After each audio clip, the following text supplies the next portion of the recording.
nutrición. Él es traumatólogo graduado en Venezuela con especialización en traumatología deportiva de la Universidad de Columbia, New York, donde simultáneamente estudió médico celular, actualmente profesor para la misma universidad y sus filiales, Harvard University y Universidad de Ginebra, donde combinó las dos especialidades. Un crack total. Así que hoy nos va a estar hablando de biorritmos y nutrición, pero como para combinar un poco las cosas, también está mi profe, Diego Armanasco. Con él estamos estudiando preparación física y me encantó la idea de que, como él sabe muchísimo más del tema, que él hiciera las preguntas, así lo puede matar mucho más que yo, a Emilio. Así que los voy a activar a ustedes, o creo que ustedes se pueden activar también. Ahí está, sí. Ahí está. Excelente, Flor.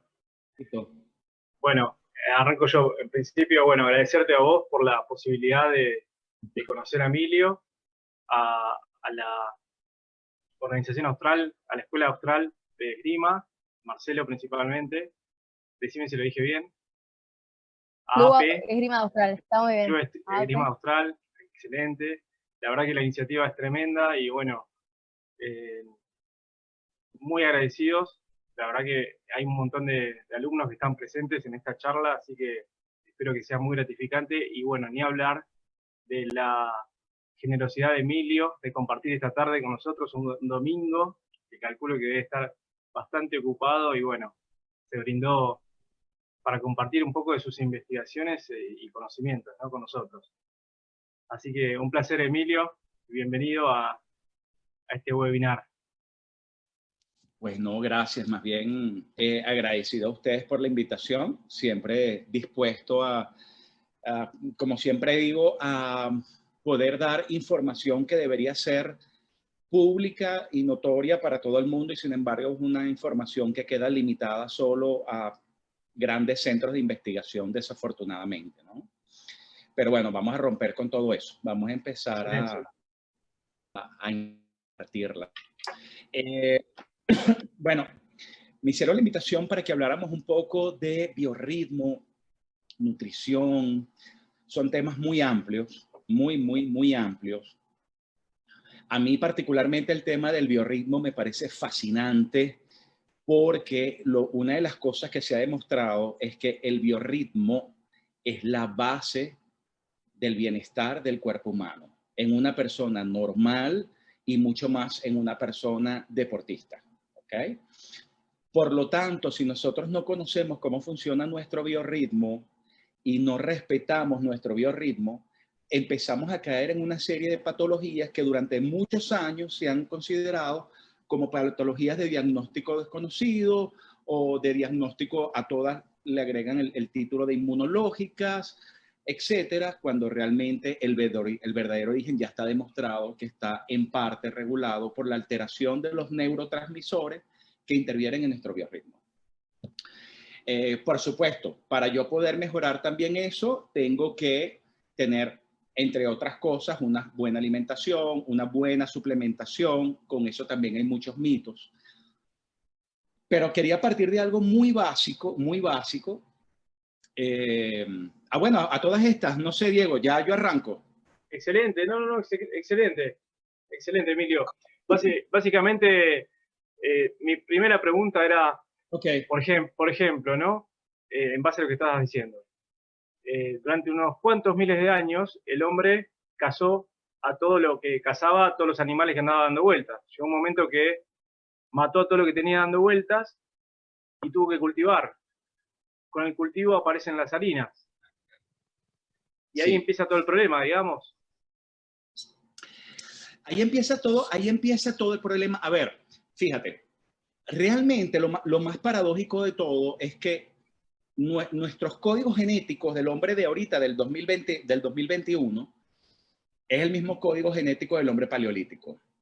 Sin embargo, nosotros vemos el hombre paleolítico y vemos el hombre de nosotros y somos totalmente diferentes. O sea, no tenemos si nosotros pudiésemos hacerle una analítica a un hombre del paleolítico y a nosotros sería totalmente diferente. Es un hombre totalmente sano, con una característica física impecable.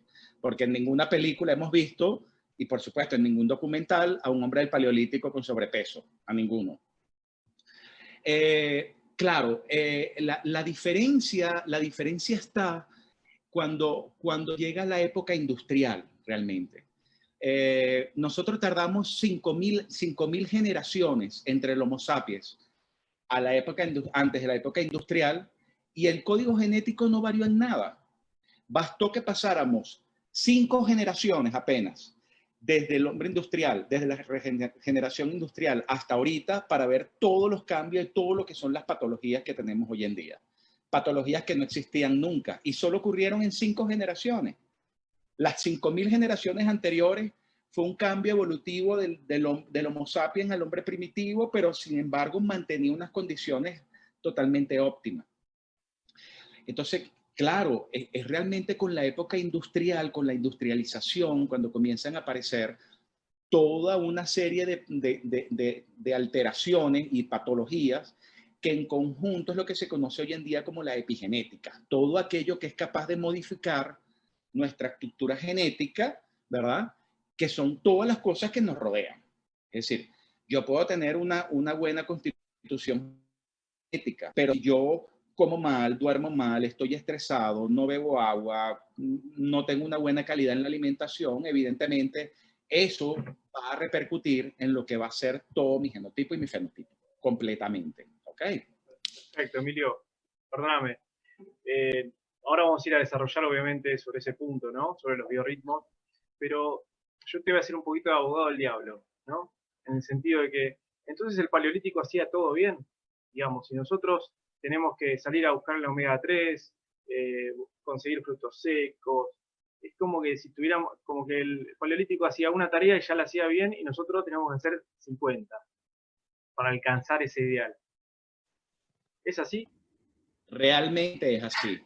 Porque fíjate tú qué cosa tan maravillosa es el cuerpo humano, que tú tienes toda una secuencia de pulsos hormonales que te van diciendo cuál neurotransmisor va a empezar a fluir en tu cuerpo para que tú puedas desarrollar lo que desarrollaba el hombre paleolítico. Es decir, el hombre paleolítico se levantaba a las 5 de la mañana, pero no es porque a él le provocaba pararse a las 5 de la mañana. Él igualito no tenía horario, él podía pararse a la hora que quiera. Pero nuestro páncreas a las 5 de la mañana, él hace un pequeño impulso de insulina para que te baje la glicemia y tú tengas la necesidad de tener hambre. Y eso es lo que despierta al hombre paleolítico y al hombre actual. Todos nosotros a esa hora aproximadamente, tenemos un cierto momento de lucidez, pero si yo no tengo nada que hacer, pues yo me quedo dormido, no hay ningún problema. Pero yo tengo ese pequeño todavía, a pesar de los años, yo tengo ese pequeño impulso de mi páncreas que me va a hacer que suba un poquito la insulina para que me baje la glicemia, me dé hambre y yo tenga el estímulo de cazar. Así se desencadenan una serie de neurotransmisores que después lo vamos a conversar, pero la secuencia es esa. O sea, el hombre se paraba, tenía que tener una carga de dopamina, adrenalina y noradrenalina para ir a cazar, todo lo que implicaba ir a cazar, tenía que ir a buscar el alimento y después, por supuesto, toda la sangre se concentraba en esa actividad para luego al final en la tarde poder comer el producto de su casa, cambia todo del sistema simpático al parasimpático, para luego después en la noche poder descansar, dormir, recuperarse y volver a la mañana siguiente con lo mismo. Esa secuencia, que realmente es una secuencia que va dirigida por nuestro reloj biológico, es la misma secuencia que tenía el hombre paleolítico y la misma secuencia que tenemos nosotros, exactamente la misma. Los grandes cambios ocurrieron cuando el hombre paleolítico empezó a descubrir el pescado, el pez, porque en la medida que él va anexándole a su dieta los omegas, empieza a haber un desarrollo cerebral, y eso está comprobado científicamente. Lo que hizo que cambiara la estructura, la masa cerebral y también la anatomía y la fisiología del cerebro del hombre primitivo fue cuando comenzaron a anexarle pescados el omega, sobre todo el omega 3, a su alimentación. Y luego estos mismos pescados, estos mismos peces, pues también tienen yodo, lo cual iba a incorporar entonces el estímulo de ciertos neuroreceptores que fueron los que hicieron que el hombre primitivo empezara a tener un tipo de habla, ciertos gestos que lo llevaban a la comunicación. Entonces, fíjate cómo la comida, la alimentación, en la medida que va modificándose, incluso se iba modificando la anatomía. Entonces, sí, claro que sí. Realmente nosotros deberíamos, digan lo que digan los gurús de las dietas, digan los grandes influencers, digan lo que digan, nosotros deberíamos tener los hábitos lo más parecido al hombre paleolítico en todo sentido, porque ese hombre dormía bien, dormía sus horas, descansaba, se paraba, tenía un buen sistema simpático a sus horas, tenía un buen sistema parasimpático a sus horas, y es lo que le permitía a él tener su ritmo de vida normal. Perfecto. Emilio, ¿a qué órgano debemos prestarle más atención o darle prioridad? ¿Al cerebro o al hígado? ¿A qué hora? ¿A qué órgano, perdóname? ¿Qué órgano? Wow, bueno, bestia, esa pregunta está muy interesante. Mira, lo que pasa es que el cerebro regula todo. El cerebro regula todo, e inclusive yo no pondría un órgano en específico como superior al otro. Claro. Porque realmente nosotros no tenemos un solo cerebro, nosotros tenemos 3 cerebros. Hay quienes dicen que son 4 los cerebros que tiene el ser humano. Pero el hombre moderno, el hombre actual, lo que más genera daño, lo que más está patológicamente tocado es el hígado. Y ese es nuestro principal filtro en todo sentido. Entonces, yo puedo tener una buena disposición a manejar todos mis biorritmos de manera correcta, pero si yo no tengo mi hígado en buenas condiciones, por supuesto voy a alterar todo mi metabolismo por completo, ¿ok? Yo no sería capaz de decir qué órgano es más importante que otro, pero evidentemente, si nosotros no cuidamos nuestro hígado, hagamos lo que hagamos, nada va a funcionar. Perfecto. Perfecto. Vamos a meternos un poquito en lo que es la edad cronológica y la edad biológica. Ok. ¿Sí? Eso tiene que ver con la célula, con la respiración celular, con el uso de antioxidantes, con la alimentación saludable. ¿Cómo lo podemos asociar? Fíjate, la edad cronológica es la edad que tenemos en nuestro documento de identidad. Es decir, puedes tener 32 años de edad, pero tu edad biológica lo que consiste es qué edad tiene tu célula independientemente de la edad que tenga tu carnet de identidad. Y esto se debe a muchos factores. Si nos vamos desde la parte más básica, nosotros desde que somos niños hasta el primer septenio de la vida, nosotros vamos a empezar a tener un aumento progresivo de todo lo que son nuestras hormonas de la juventud. Y nuestras hormonas de la vejez están totalmente frenadas. Y eso va en ascenso hasta la edad aproximadamente de 21 o 27 años, tercero o cuarto septenio. En esa meseta es cuando tenemos todas las hormonas de la juventud a tope, liderizada por la hormona de crecimiento, y todas las hormonas de la vejez totalmente frenadas, liderizada por la insulina. A partir de los 21 años de edad, de los 27 años de edad, comienza a decaer un 1 o 2% anual hasta los 40 años, las hormonas de la juventud, y empiezan a subir un 1 o 2% anual nuestras hormonas de la vejez. Eso ocurre hasta los 40 años. A partir de los 40 años, el descenso de nuestras hormonas de la juventud es mucho más pronunciado, a un 3 o un 4%, y el de las hormonas de la vejez suben correspondientemente 3 a 4%. ¿De qué depende eso? De todo lo que son factores condicionantes, es decir, del tipo de alimentación, si tomamos o no suplementación, si hacemos o no hacemos actividad deportiva, de nuestro nivel de estrés, si consumimos agua, de nuestro tipo de personalidad, del sueño, del aire que respiramos. Porque realmente decir que por el grado de radicales libres que tengamos, el simple hecho de respirar provoca al final del ciclo de Krebs radicales libres como material de desecho. O sea, nosotros tenemos radicales libres desde que respiramos, pero si nuestra célula y nuestro ambiente celular está en óptimas condiciones significa que yo tengo una membrana permeable, que funciona muy bien la bomba sodio-potasio, de modo que yo pueda tener una carga eléctrica celular correcta, que mi ambiente tenga un pH cómodo, que yo no esté en exceso cargado de radicales libres, o que por lo menos yo lo pueda eliminar, que mi cuerpo no tenga metales pesados, que no tenga partículas mal digeridas, que mi segundo cerebro, que es mi colon, pueda funcionar de manera armónica. O sea, si todo eso funciona, que mi hígado, que es el principal fuente de desintoxicación del cuerpo, esté funcionando, si todo eso funciona bien, pues yo perfectamente puedo tener una edad celular muy parecida a mi edad cronológica. Pero ¿qué ocurre? Que muchas veces, en la mayoría de las personas, para no decir que en todo el mundo, nuestra edad cronológica no tiene nada que ver con nuestra edad biológica. Siempre nuestra edad biológica es mucho mayor a la de la edad cronológica. Y desafortunadamente, el grupo donde más se puede ver eso no es en la tercera edad, como muchos piensan, es en los deportistas.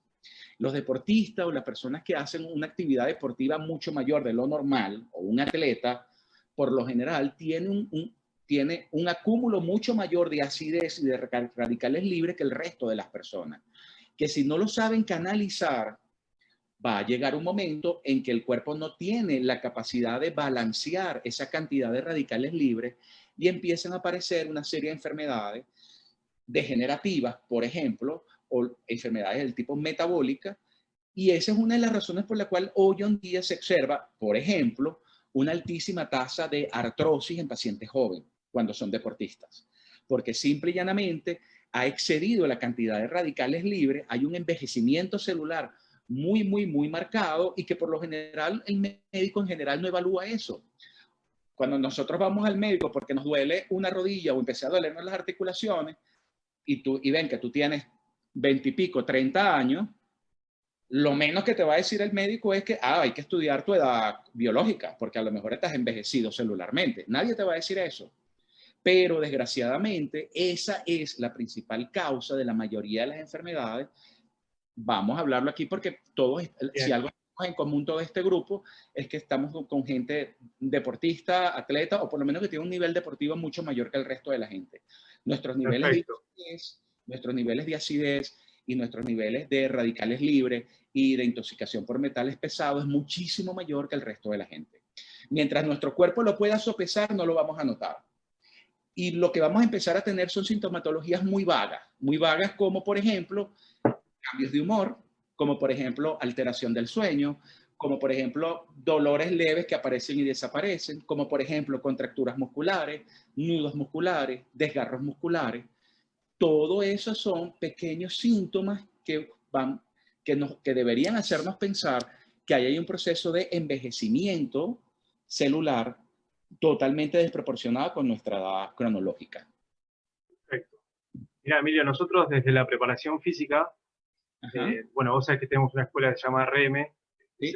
Destinada a formar entrenadores. Bueno, nosotros decimos que el entrenamiento es un proceso químico, es decir, donde hay hormonas dando vueltas. Puntualmente, la testosterona, que necesitamos que sea la encargada de producir la fuerza, que haya altos niveles de testosterona, bajos niveles de cortisol y obviamente regular la insulina. En eso viene de la mano a la nutrición, que también regula hormonas. En el caso de, por ejemplo, una alimentación saludable, donde hablamos de macro y micronutrientes, y habíamos hablado del omega 3, nosotros siempre decimos también que las articulaciones se fortalecen mediante presiones. Y hay veces que está faltando la parte química y es la que aportan los omega 3. ¿Vos considerás que esas lesiones o ese exceso de radicales libres puede venir por la falta de consumo de omega 3 o las bajas dosis? Bueno, ahí hay que empezar a romper grandes mitos. O sea, durante años, todas las dietas, sea cual sea, todas tenían en común que el enemigo número uno era la grasa. Era el enemigo número uno, ¿verdad? Hoy se ha demostrado que no es así. De hecho, nuestro cerebro es 80% es grasa. Y es grasa del tipo colesterol y tipo omega 3. Así de sencillo. Y dentro de los omega 3, hay 3 tipos de omega 3. Dentro de los omega 3, el DEA y el EPA es la que más constituye la grasa de nuestro cerebro. Pero así como nuestro cerebro tiene grasa, la gran mayoría de nuestras hormonas necesitan colesterol de buena calidad para poder formarse. Entonces, evidentemente, ya que tú me estás hablando directamente del cartílago, el cartílago requiere muchas cosas. El cartílago requiere primero que las células que forman el cartílago tengan unas condiciones cómodas para subsistir. Pero el cartílago también necesita que tú tengas los aminoácidos necesarios para formar las cadenas de colágeno, que tengas los cofactores que van a unir esas cadenas de colágeno para formarse. Tienes que tener un pH acorde para que eso se pueda realizar. Y por supuesto, tienes que tener también el colesterol, porque con el colesterol tú vas a formar muchas de las cosas que van a unir no solamente las cadenas de colágeno, sino el ácido hialurónico, que es la matrix. Es decir, mandar simplemente, yo no sé en Argentina cómo se llaman los productos, pero mandar simplemente tratamientos como Sinvix, ácido hialurónico o condroitin sulfato con glucosamina no es suficiente. O mandar colágeno en pastillas no es suficiente. Porque además el colágeno es una proteína muy grande, pero es la misma secuencia de los mismos aminoácidos. Entonces, es lo que yo le explico a los pacientes. Es más fácil que yo te produzca colágeno a yo tener que darte una molécula grandísima de colágeno plástica, química, que tu cuerpo tiene que destrozar para volverla a armar. Entonces, sí, evidentemente las grasas tienen que ser un factor importante y me estoy enfocando sobre todo a ustedes. Tiene que ser un factor importante porque es necesario para construir masa muscular, para construir una buena estructura ósea, para construir un buen cartílago, pero además para poder producir hormonas de buena calidad, sobre todo las hormonas sexuales. Si yo no consumo grasas de alto valor biológico, mi cuerpo tiene que producir grasas para producir hormonas, sobre todo las hormonas sexuales, estrógenos, testosterona, etc. Si mi cuerpo tiene que producir el colesterol para producir mi testosterona, y el colesterol que va a producir un colesterol de mala calidad, por lo tanto mi testosterona va a ser de mala calidad. Yo le tengo que dar a mi cuerpo un buen colesterol para que mi cuerpo pueda producir una buena testosterona. Hablando de la testosterona. Perfecto. Hormonas naturales, básicamente, ¿no? Claro, y si yo consumo grasas de alto valor biológico, yo voy a producir unas buenas hormonas, entre otras cosas, además que mi cerebro va a estar limpio, va a estar estable, va a estar bien desarrollado, va a estar lúcido, y no tengo por qué producir colesterol, por lo tanto mis analíticas van a salir que yo tengo un colesterol bajo. Cuando yo no consumo grasa de alto valor biológico, mi cuerpo tiene que producir colesterol, y no solamente produce un mal colesterol, voy a tener unas malas hormonas esteroideas y además va a subir el colesterol en la analítica. Entonces, fíjate cómo cambia radicalmente la concepción de las cosas. Entonces, no es porque tú consumas grasas de alto valor biológico que van a subir el colesterol en sangre, todo lo contrario. Si tú se lo das a tu cuerpo, más bien baja. Tienes buenas hormonas y vas a tener un mejor funcionamiento, sobre todo osteomuscular.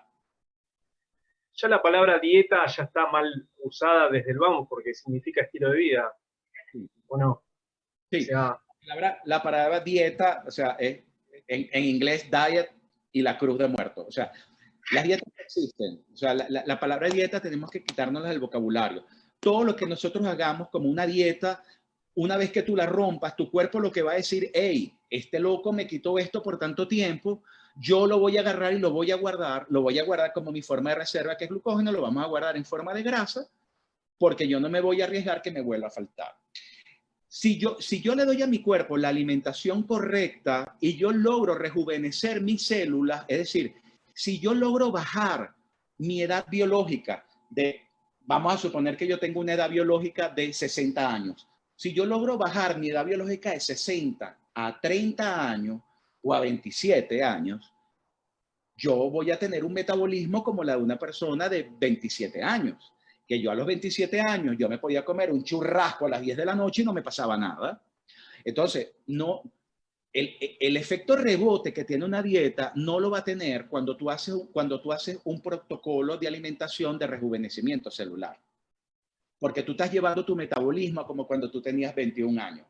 Tú te puedes dar el lujo perfectamente de salirte de tu plan de alimentación porque ya tú tienes un metabolismo estable y tienes una edad celular lo suficientemente estable para que ella pueda manejar esos desvenes de alimentación que tú puedas tener. Entonces, evidentemente, la palabra dieta, eso ya debería estar proscrito, eso no existe, eso no debería existir. Mientras la gente piense que tiene que hacer una dieta, está destinada al fracaso. Claro, lo asocia de una mala manera. Con respecto al pH, Emilio, nosotros podemos decir que el pH es un estado de acidez del organismo, ¿no? El estado natural, que sería 6.8, el ideal. Sí, es que sí, el pH realmente, nuestras células funcionan con un pH alcalino, ¿ok? Cuando el pH tiende a la acidez, empiezan a haber... Comemos mal, ¿no? Porque comemos mal, porque dormimos mal, porque nos ejercitamos mal. O sea, las razones por las cuales nuestro pH puede ser ácido son miles. Pero el pH ácido es el medio ideal para bacterias patógenas, para hongos, que ojo, nuestro sistema gastrointestinal tiene bacterias, parásitos y hongos buenos y malos, en perfecto equilibrio. Y así es como deberían funcionar. ¿Okay? De hecho, el cuerpo humano es una bacteria con patas. Nosotros todos somos una bacteria inmensa. Ahora, ese equilibrio, en la medida que se mantiene, va a funcionar perfectamente bien para mi organismo. Cuando yo altero el pH, ya incluso se altera ese balance. Pero además, un pH ácido es el pH ideal para las células de cáncer. Ideal. La célula de cáncer necesita 3 cosas para reproducirse, crecer, sentirse fuerte y regarse. Solo 3. Azúcar, de cualquiera de sus formas, falta de oxígeno y acidez. Por lo tanto, un paciente con cáncer hay que quitarle el azúcar, hay que enseñarlo a respirar y hay que alcalinizarle el pH. Pero si además yo voy a tener una carga, yo voy a hacer un entrenamiento fuerte, empiezo a alterar todo lo que son mis biorritmos, no logro manejar mi estrés, me dejo dominar por mi dopamina, noradrenalina y cortisol, yo voy a empezar a acidificar mi pH y mis células empiezan a trabajar muy mal.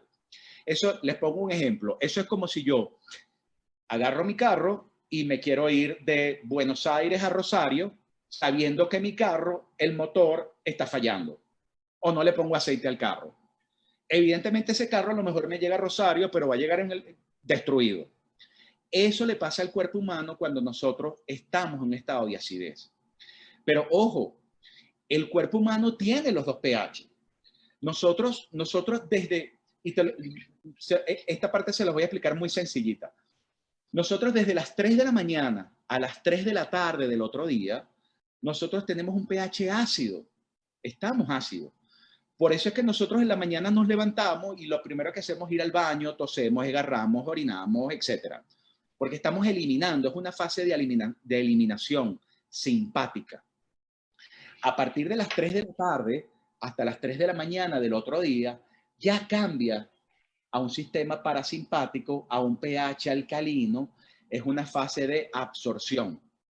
Entonces, ya de por sí, mi pH varía según el horario que estemos del día. Yo lo que tengo que tratar de hacer es que durante mi fase ácida, tratar de alcalinizarlo lo más que yo pueda para que no me genere un desgaste importante, porque desgraciadamente el primer desgaste que tenemos es osteomuscular. Cuando nuestro cuerpo empieza a fallar y empieza a tener una alteración importante del pH, o tenemos que trabajar en exceso con un pH ácido, que es el periodo de la mañana, nuestro cuerpo tiene que sacar de sus reservas las vitaminas y los minerales que necesiten como cofactor para poder realizar todas las reacciones del día a día. Y uno de los principales depósitos son los órganos profundos, y los órganos más profundos son el hueso. Entonces, hueso, musculatura, cartílago, de ahí mi cuerpo va a sacar todas las vitaminas y minerales que necesita para tratar de sopesar todo el trabajo que yo estoy haciendo bajo acidez.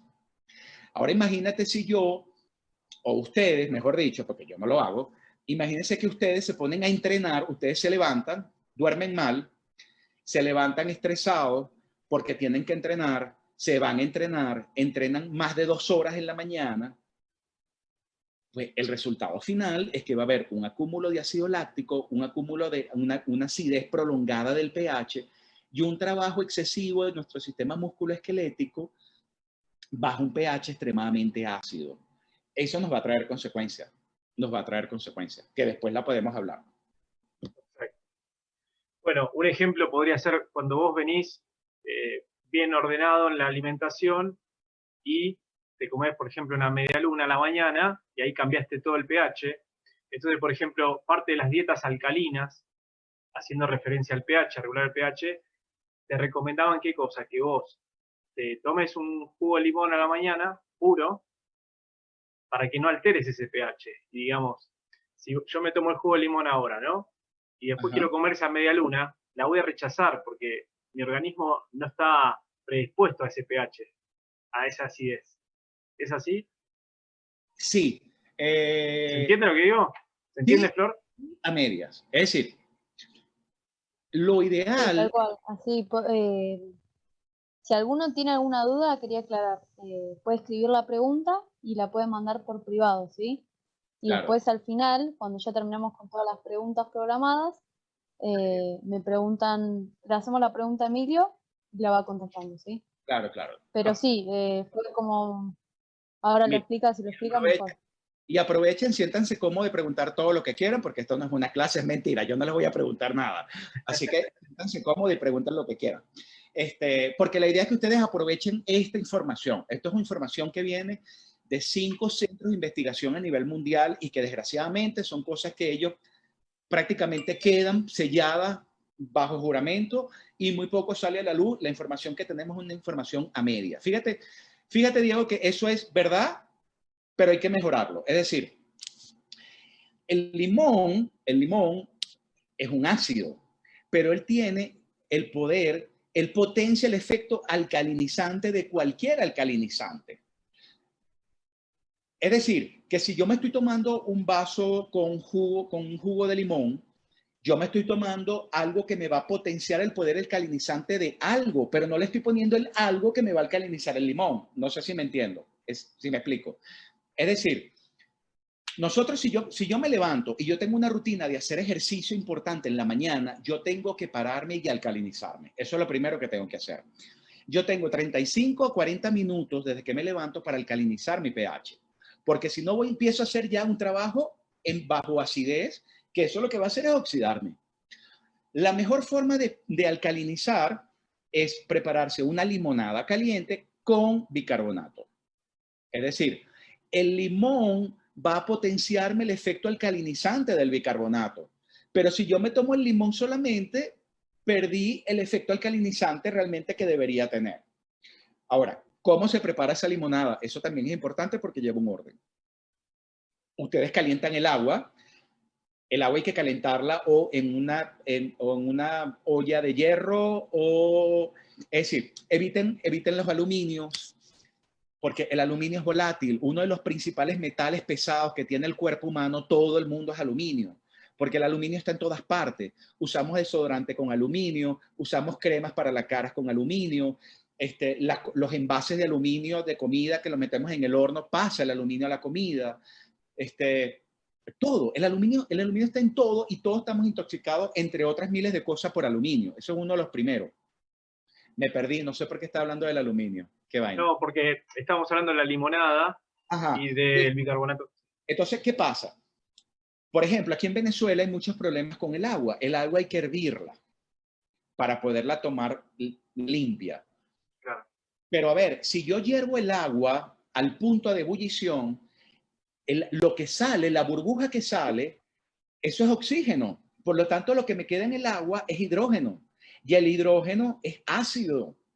Por lo tanto, si yo tomo un agua hervida, yo lo que estoy es acidificando mi cuerpo. Yo tengo que calentar el agua si voy a prepararme o un mate. Yo Yo tengo que calentar el agua sin esperar el punto de ebullición. Y si yo la necesito que bote burbuja, una vez que esté lista esa agua, tengo que moverla para que ella tenga el oxígeno del aire. De lo contrario, estamos acostumbrando a nuestro cuerpo a tomar agua ácida, ojo. Pero eso es un extra, eso no tiene nada que ver. Yo caliento el agua y a la medida de una taza grande de agua, yo le voy a colocar 1/3 de cucharadita de bicarbonato. Poquito, 1/3 de cucharadita de bicarbonato. Y el jugo de un limón que a mí me guste, el que para mí sea agradable. ¿Por qué le pongo tan poquito bicarbonato? Porque el limón va a potenciar el efecto alcalinizante del bicarbonato. Si la limonada les sabe a ustedes a bicarbonato, se les pasó la mano de bicarbonato. Tienen que bajar un poquito. Excelente. Si yo soy muy flojo y no quiero prepararme la limonada porque me da fastidio, bueno, yo puedo perfectamente, algo muy fácil es tomar cápsulas de vinagre de manzana. El vinagre de manzana es también alcalinizante. Es el único vinagre alcalinizante, ojo. Todos los demás son ácidos, acidificantes. Porque no existe lo ácido y lo básico, sino acidificante o alcalinizante. O puedo tomar una tapita de vinagre de manzana en un vaso de agua y me sirve igual que la limonada caliente con bicarbonato. El hecho es que ustedes, que tienen un nivel deportivo importante, tienden a acumular más radicales libres, tienden a acumular más ácido láctico y tienden a acumular más acidez celular. Entonces, ustedes son los primeros que tienen que buscar la manera de mantener su pH lo más alcalino posible. Tenemos 35 40 minutos para alcalinizar el pH. Ya después del día, una vez que ese pH esté alcalinizado, ya nosotros sabemos que a partir de las 3 de la tarde, ya mi pH cambia del sistema simpático al parasimpático y por lo tanto ya nuestro pH es alcalino. Entonces ya ahí yo me despreocupo. Ahora, ¿qué importancia tienen esos dos bloques? Ojo, cuando hablamos de biorritmo es mucho más detallado que estos dos bloques. Esto se lo explico ahorita sí porque a raíz de tu pregunta, Diego, me parece que es más fácil entenderlo así. Si yo sé controlar el pH de este bloque, que es el de la mañana, ya este no me importa tanto porque ya yo sé que este es alcalino. Ahora, ¿para qué me sirven estos dos bloques en el ejercicio? Por ejemplo, en mi práctica deportiva. Bueno, el bloque de la mañana, es decir, de 3 de la mañana a 3 de la tarde, es una fase, como habíamos dicho, de eliminación simpática. Predomina la dopamina, la noradrenalina, la adrenalina. Es una etapa de eliminación. Por lo tanto, es la mejor etapa si yo quiero perder peso. Es decir, yo enfocaré mi nivel deportivo durante este periodo de la mañana si yo ahorita lo que necesito es perder peso. En el bloque de la tarde es un bloque ya de absorción parasimpático. Predomina la serotonina, la melatonina, el pH ya es alcalino. Es una fase para guardar. Por lo tanto, si mi interés es ganar masa muscular, yo me enfoco más en esto. Y así yo puedo jugar un poco con lo que yo quiero hacer. Como me dijo una vez un influencer por el Instagram, pero yo hago ejercicio en la mañana y desarrollo fuerza muscular y estoy perfecto, así que eso es mentira. Bueno, a ver, evidentemente yo puedo hacer el ejercicio en cualquier momento del día y si yo soy constante voy a lograr lo que quiero, pero es la eficacia, es decir, si yo realmente quiero que mi ejercicio sea eficaz para desarrollar fuerza muscular, mi cuerpo me está diciendo en qué momento yo lo puedo hacer mejor. Y tengo que hacer un gasto de energía menor si yo hago el ejercicio para desarrollar fuerza muscular en la tarde que si lo hago en la mañana. No sé si me siguen con la idea. Entonces, sí. Claro, mi biorritmo me va a decir a mí cuál es el mejor momento para cada cosa. Y eso es la maravilla del biorritmo. O sea, los estudios del biorritmo han sido una cosa realmente fantástica porque nos han enseñado ¿por qué tenemos que dormir cuando tenemos que dormir? ¿Qué tenemos que hacer para poder dormir? ¿Qué ocurre si no dormimos bien? ¿Qué ocurre si esa dopamina y noradrenalina y adrenalina de la primera fase no la frenamos cuando tienen que frenarla? ¿Por qué tenemos trastornos gastrointestinales cuando se mezclan los dos? Y eso ha sido incluso motivo del premio Nobel en el 2017 por el estudio de los neurotransmisores y enzimas a nivel del biorritmo del cuerpo humano.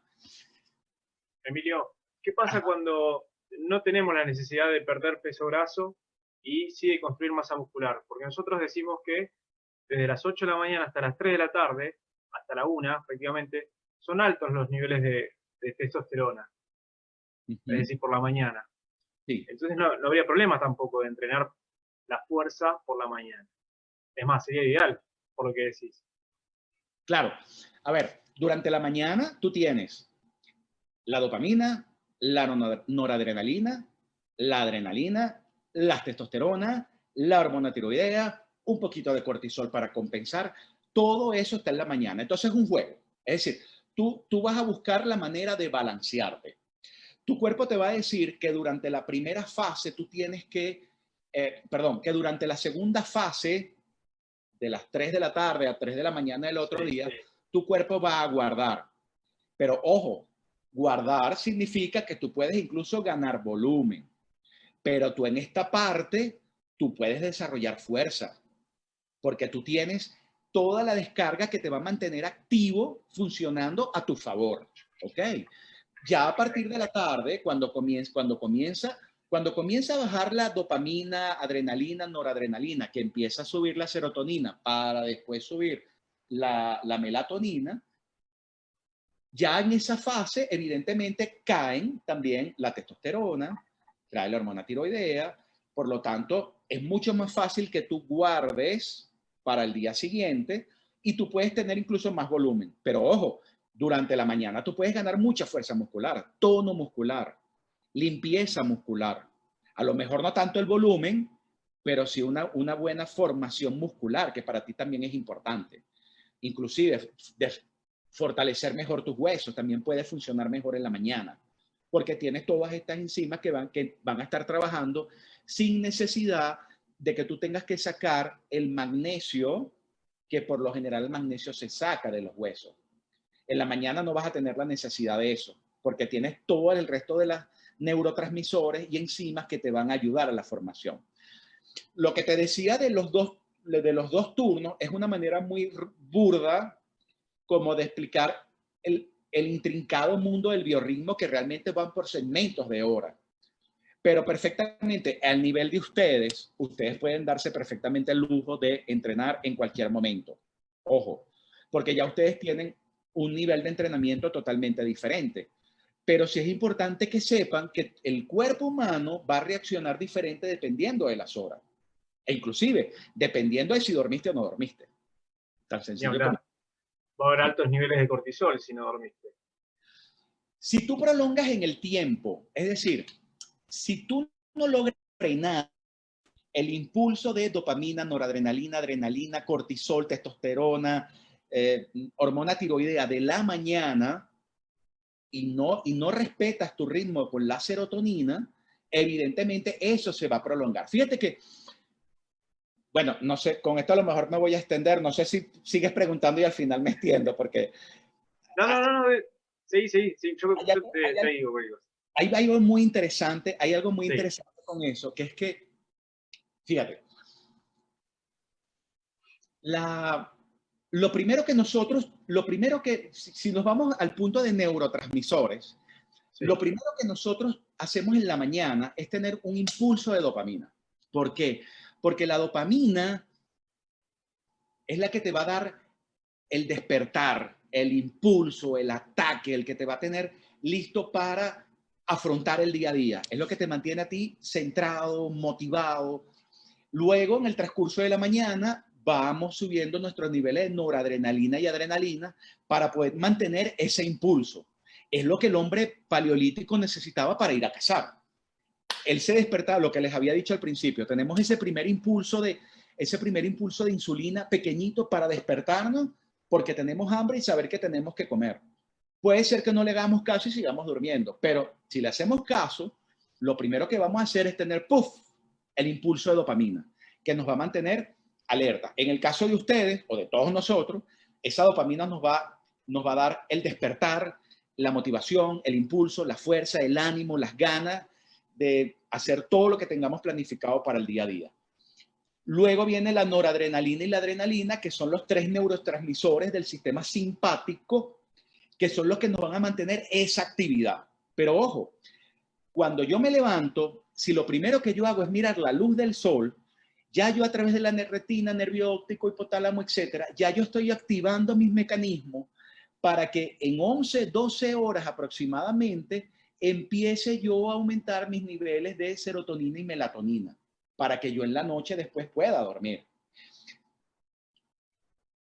Esa melatonina comienza a subir en la medida que empieza a ocultarse el sol en la tarde. Pero luego de ese periodo, cuando comienza a subir la serotonina más bien es la que nos ayuda a calmarnos, a centrarnos. Es el estado más emotivo, más tranquilo de nuestro cuerpo. ¿Por qué? Porque no podemos tener una descarga de dopamina, noradrenalina, adrenalina, testosterona, cortisol durante las 24 horas del día. Ya yo aproximadamente a las 16 horas, 16, 17 horas, yo debería tener bajo esos niveles de dopamina, noradrenalina y adrenalina para empezar a subirlo de serotonina, y es lo que me mantiene a mí pausado, para que luego aproximadamente a las 11 de la noche yo tenga unos buenos niveles de melatonina y poder descansar, que después hablamos de eso, que eso es otro tema interesantísimo. Perfecto. Perdón, sí. Emilio, perdón. Antes que pases ahí, el triptófano es estimulador de la serotonina y la serotonina le da el paso a la melatonina, ¿así sería el orden? Sí. ¿O sin triptófano se genera igual la serotonina? El triptófano es el precursor de la serotonina y luego la serotonina produce melatonina. Perfecto. Pero ojo, el triptófano, para yo tener el triptófano en a nivel cerebral, en buenas condiciones y que me pueda producir el 5-hidroxitriptofano, que es la parte activa del triptófano, yo tengo que estar emocionalmente estable. O sea, todo lo que es estrés físico, estrés emocional, alimentación rica en carbohidratos, en azúcares, estados inflamatorios o alteraciones metabólicas van a hacer que ese triptófano no se transforme en la forma activa que es el 5-hidroxitriptofano. Por lo tanto, no me va a producir serotonina, por lo tanto, después no me va a producir melatonina. Cuando eso ocurre, lo ideal es darle al atleta o a la persona en general la forma activa que es el 5-HTP. El 5-HTP, que se lo venden en todas partes, es la forma activa del triptófano, pero además no solamente va a ser el precursor de la serotonina y la melatonina, sino que él ayuda mucho a nuestros estados de ansiedad. Es lo que se usa en Estados Unidos para las crisis de pánico. Por lo general, cuando nosotros no sabemos llevar este biorritmo y no sabemos que llega un momento en que tenemos que bajar el impulso y prepararnos para la carga de melatonina, cuando nosotros no respetamos eso, podemos mantener ese impulso de dopamina, noradrenalina durante incluso el final de la tarde-noche. Y eso va a alterar nuestros dos hemisferios cerebrales. ¿Qué ocurre? Que nosotros tenemos un cerebro analítico y nosotros tenemos un cerebro masculino y un cerebro femenino, vamos a decirlo así, que están interrelacionados. Pero yo necesito que exista un buen balance entre ellos dos para que yo pueda funcionar. El 5-HTP me va a ayudar no solamente a las crisis de pánico, sino a manejar aquellos estados donde tenga cambios bruscos de humor.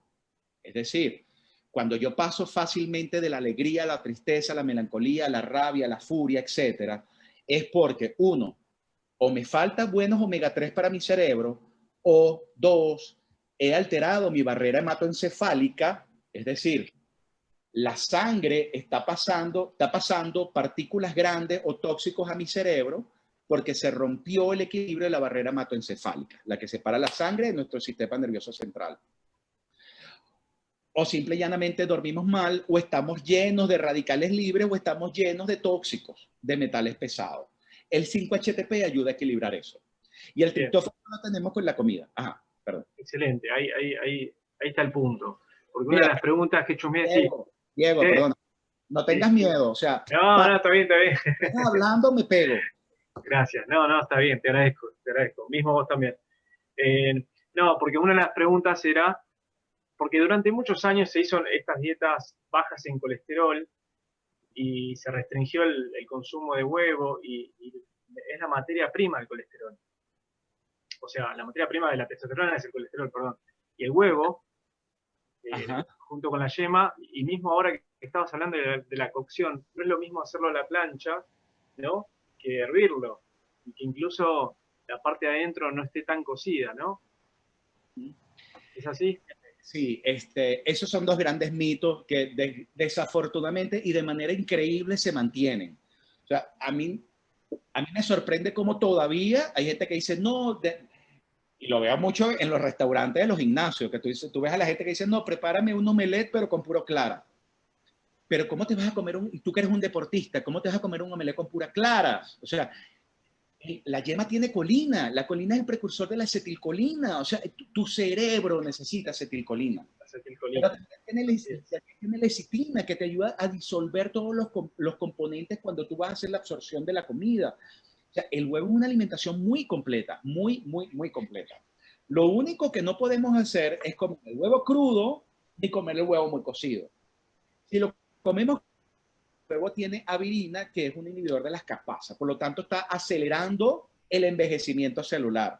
Ojo, eso me recuerda porque la gente dice, ay, huevo crudo. Bueno, yo me acuerdo que mi bisabuelo cantaba y él todas las mañanas se comía 2 huevos crudos con limón. Eso era lo más asqueroso que yo pudiese imaginarme. No.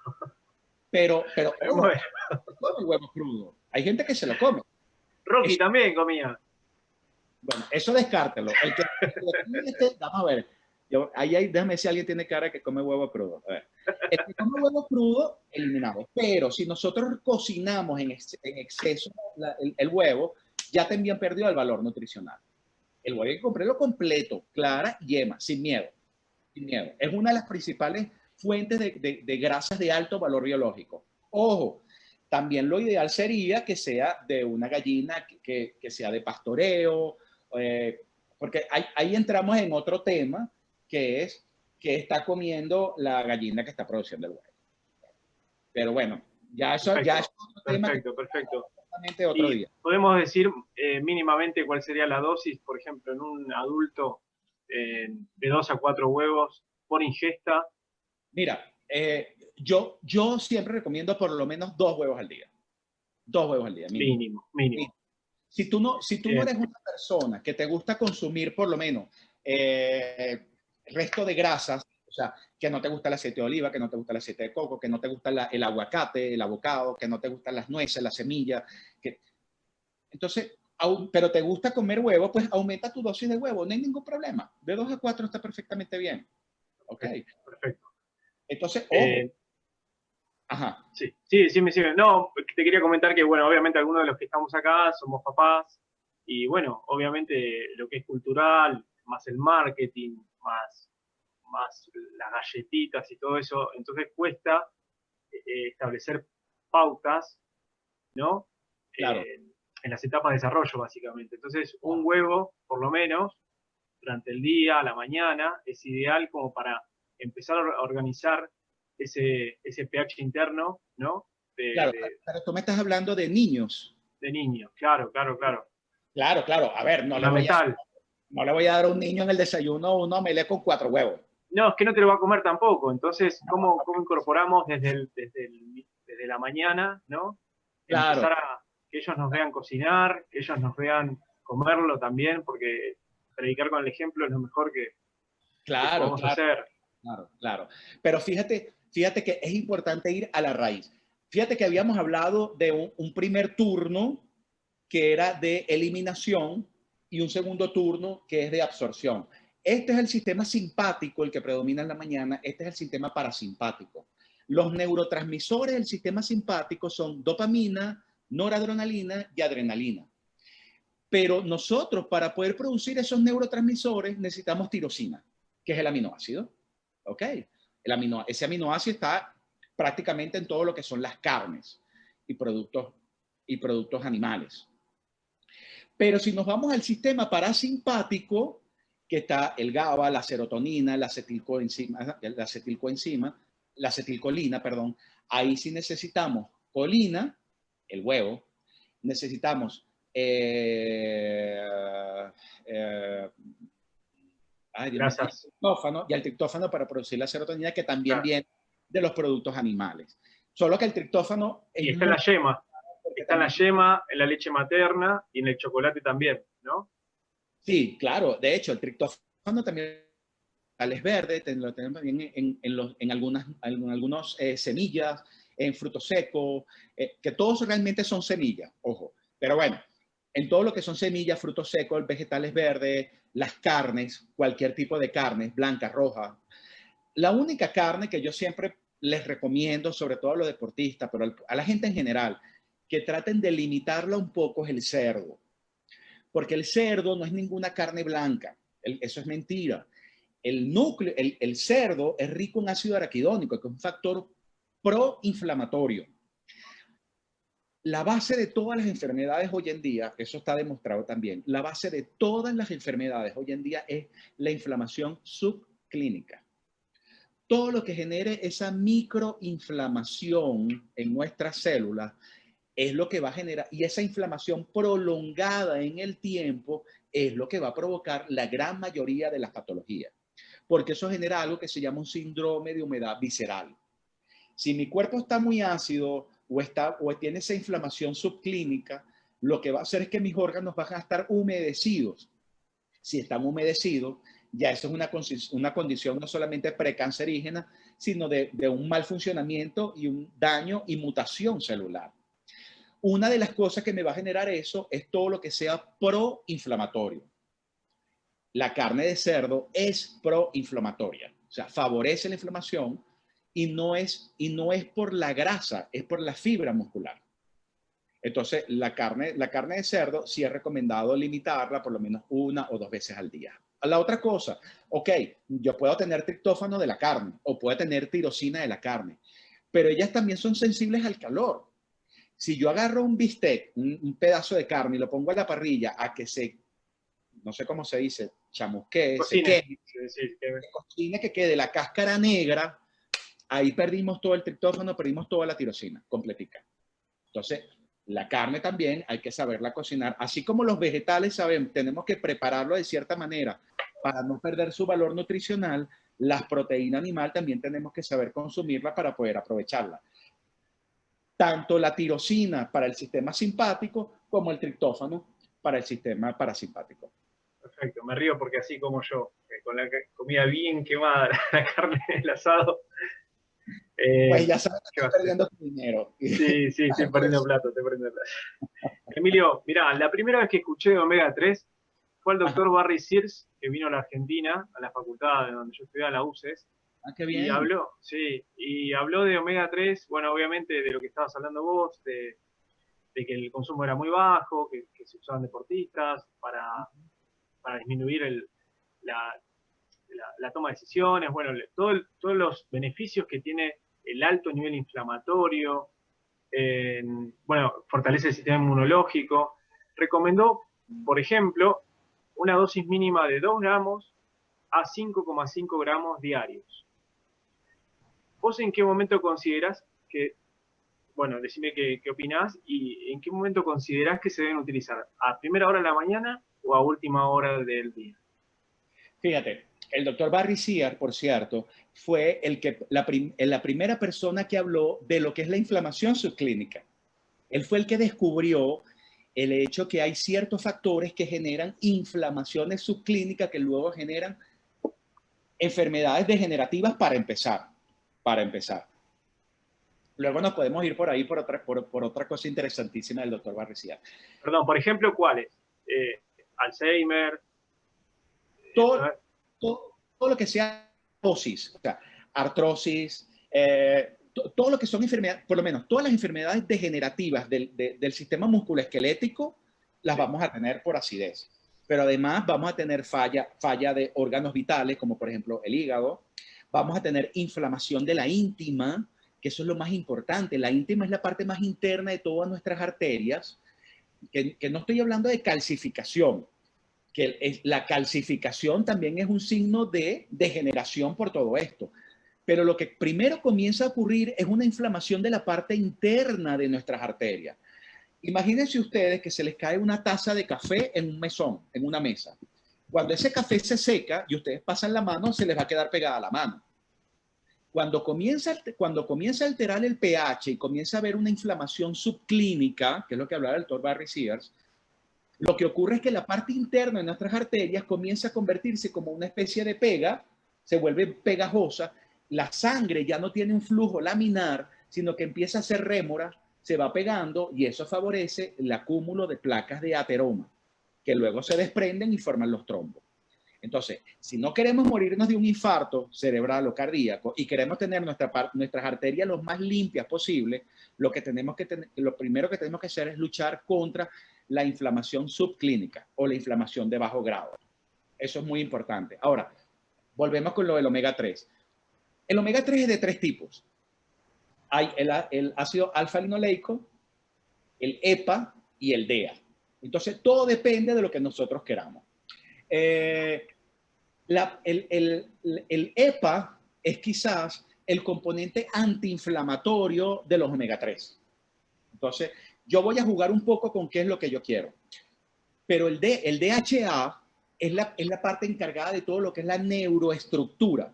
Es lo que me va a ayudar a mantenerme centrado cerebralmente. Que mi cerebro izquierdo, mi cerebro masculino, analítico, matemático, crítico, esté en sintonía con mi cerebro derecho, que es mi cerebro femenino, mi cerebro más subjetivo, pasional, etcétera. Pero me va a ayudar a mantener bien centrado mi sistema nervioso central, mi sistema neuronal, que mis neuronas estén funcionando bien, que tenga buena memoria, evitar el Alzheimer, las enfermedades degenerativas a nivel del sistema nervioso central. Eso lo hace el DHA. Entonces, lo ideal sería hacer una combinación. Desgraciadamente, tanto la parte del EPA como el DHA, por lo general vienen de animal, es producto es de origen animal, de los peces.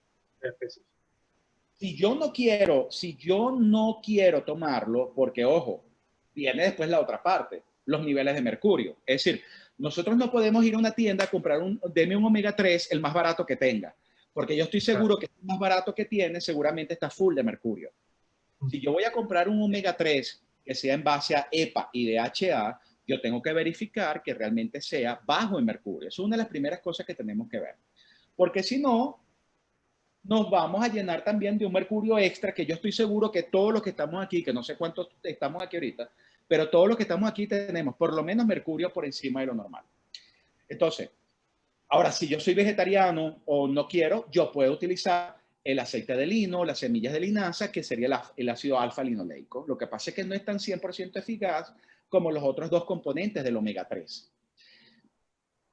Lo ideal Perdón, Emilio, perdón. ¿Cómo nos damos cuenta que es bajo en mercurio? Porque no va a decir bajo en mercurio por el marketing. ¿Cómo va a figurar? No, realmente sí hay productos que dicen mercurio. Realmente sí hay productos que dicen mercurio. Sí. Bien. Ojo, muchas veces no lo dicen porque lo tienen. Evidentemente en ningún momento te va a decir estoy lleno de mercurio, pero cuesta. Entonces, ese es el problema. Claro, por eso. Pero una forma más sencilla de evitarse problema es el aceite de krill. El krill es mínimo, es un crustáceo pequeñito que, que dura muy poco y la capacidad de que él esté contaminado con mercurio es muy baja. El mercurio lo tienen los pescados grandes profundos, porque el mercurio cae al fondo. Entonces, mientras más grande es el animal, más mercurio tiene. El pez espada, el atún, pero el krill, que es un animal muy pequeñito, la posibilidad de que tenga mercurio es muy baja. Entonces, ante la duda, comprar aceite de krill. Si no, ácido alfa-linoleico, que es el aceite de linaza. Esa es la otra opción. Lo ideal sería combinar EPA-DHA para que tú tengas lo mejor de dos mundos. Tengas el efecto antiinflamatorio, que ojo, no es solamente antiinflamatorio cerebral de nuestro sistema nervioso central. Esa es otra cosa importante, muchachos. Todos estamos con cierto grado de contaminación e irritabilidad de nuestro sistema nervioso central.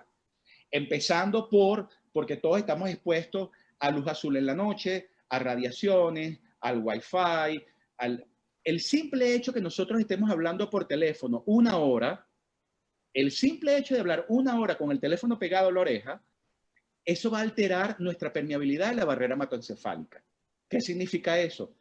Que ya la barrera que va de la sangre a nuestro sistema nervioso central empieza a ser permeable a cosas que no debería ser permeable. En mi teléfono yo tengo un aviso que dice, si puede escribir o puede dejar una nota de voz, no me llame. Porque yo odio, al que me conoce sabe que yo no lo hago, odio estar aquí así. Porque mientras yo estoy hablando, yo estoy volviendo permeable mi barrera hematoencefálica. Suena dramático, pero a ver, muchachos, es así. Eso está demostrado. Entonces, ¿ves? Me perdí otra vez, no sé por dónde iba.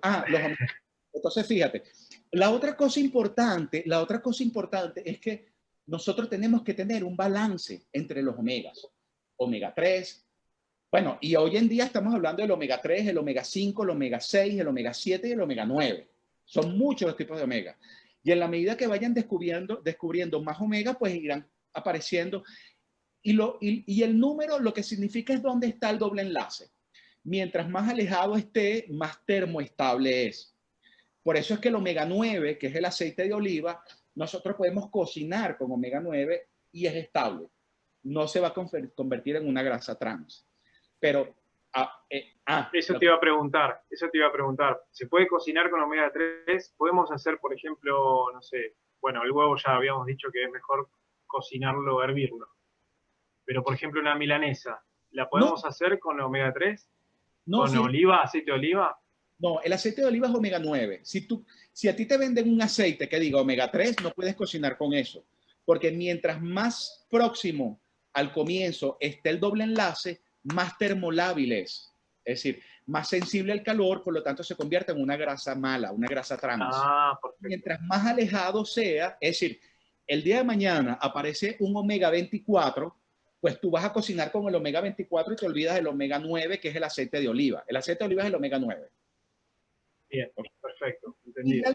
Y realmente cada omega tiene una importancia. Por ejemplo, hoy en día se está hablando muchísimo, bueno, no se está hablando, ya está demostrado, y se usan los omega 5 y los omega 7 para los procesos inflamatorios que sean de origen de las mucosas, es decir, respiratorios, nasales, todo lo que sean mucosas, se ven muy beneficiados con los omega 5 y con los omega 7, que son el aceite del árbol de espino amarillo y el aceite de granada. Pero el omega 3 realmente es un potente antiinflamatorio de nuestro sistema nervioso central y de todo nuestro sistema. Si yo quiero tratar a una persona sin fármacos, yo le puedo ya dar perfectamente omega 3 con cúrcuma, perfectamente. Ahora, ¿cuándo voy a tomar el omega 3? Que esa era la otra pregunta. Mira, todavía me acuerdo. Claro, qué grande, bien, mira ahí. Bueno, fíjate, depende. Hoy en día, todos los seres humanos, todos, vivamos donde vivamos, porque hasta hace un par de años se decía que el que viva en una montaña o que viva en la orilla de la playa, sin tanta contaminación del mundo moderno, pues tiene buenos niveles de todo. Eso es mentira. Todos tenemos déficit de muchas cosas. Una de las principales cosas que tenemos déficit es de la vitamina D.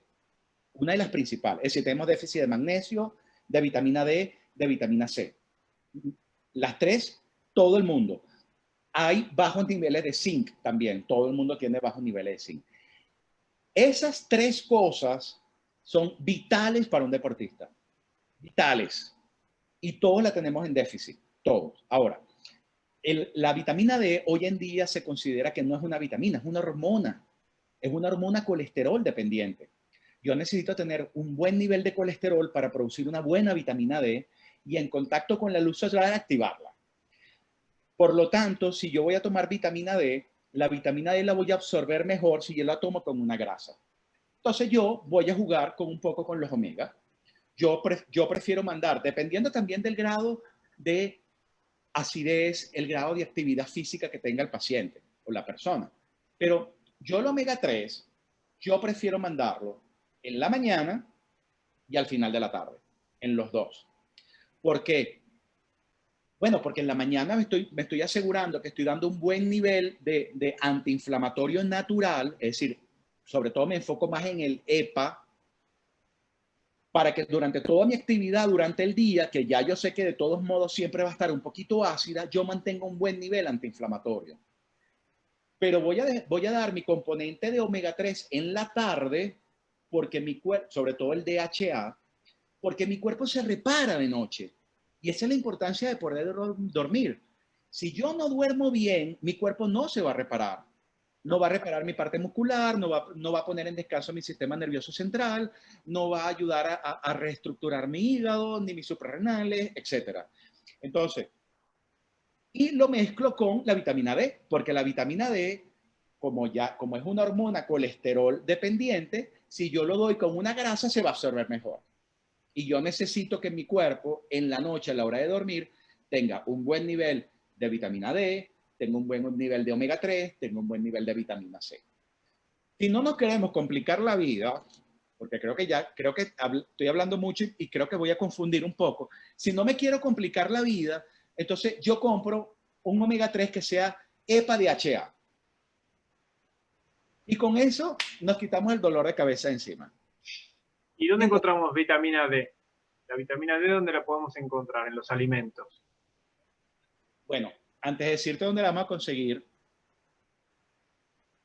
quiero aclarar algo importantísimo, que cada vez que tengo que dar una charla, hay muchos médicos que se molestan conmigo y bueno, yo después tengo que estar sonriendo para que no se molesten más.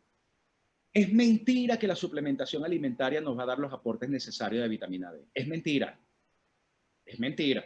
Es decir, yo puedo tener vitamina D de los vegetales, sobre todo de los vegetales de hoja verde, así como tenemos magnesio, tenemos vitamina D. Los vegetales de color rojo fuerte no solamente tienen fósforo, sino tienen vitamina D. No sé si se llaman igual en Argentina, pero por ejemplo, la berenjena, el rábano, la cebolla morada, son ricos en fósforo, pero también tienen vitamina D. Los frutos secos tienen mucha vitamina D. Los cereales y los granos tienen vitamina D. Pero no es la cantidad de vitamina D necesario para que mi cuerpo pueda funcionar. Además, que yo necesito darle a mi cuerpo vitamina D3 si yo la quiero ya prácticamente preactivada. De lo contrario, la manera más fisiológica es que yo tome grasas de alto valor biológico, me exponga a la luz solar para que esa luz active el colesterol que está en mi piel y pueda producirme una vitamina D fisiológicamente óptima, que es la vitamina D3. Porque la vitamina D que voy a tener que en la alimentación es una vitamina D2 que funciona, pero no es la que realmente mi cuerpo necesita. Ahora, si yo soy un atleta y yo estoy quemando muchas calorías y estoy produciendo ácido láctico y aumento mi consumo de proteína, por lo tanto ya estoy aumentando mi consumo de aminoácidos, por lo tanto ya yo tengo un cierto grado de acidez un poco mayor, yo tengo que darle a mi cuerpo aportes extra de cosas, entre ellas la vitamina D. Vuelvo y repito, es imposible que con una alimentación, con la alimentación yo puedo tener un balance de mi cuerpo, pero mi cuerpo necesita tener unas buenas reservas de vitaminas y minerales, porque hay muchas de las vitaminas y minerales que son factores para todas mis reacciones metabólicas. Las principales, la vitamina C, el magnesio, el zinc, la vitamina D. Fíjate que para que el triptófano se pueda pasar de triptófano, 5-hidroxitriptofano, serotonina, melatonina, los cofactores son, no lo voy a especificar por punto, pero en líneas generales, los cofactores para que esa reacción se dé son vitaminas del complejo B, es el zinc, es el magnesio, es el cobre, etc.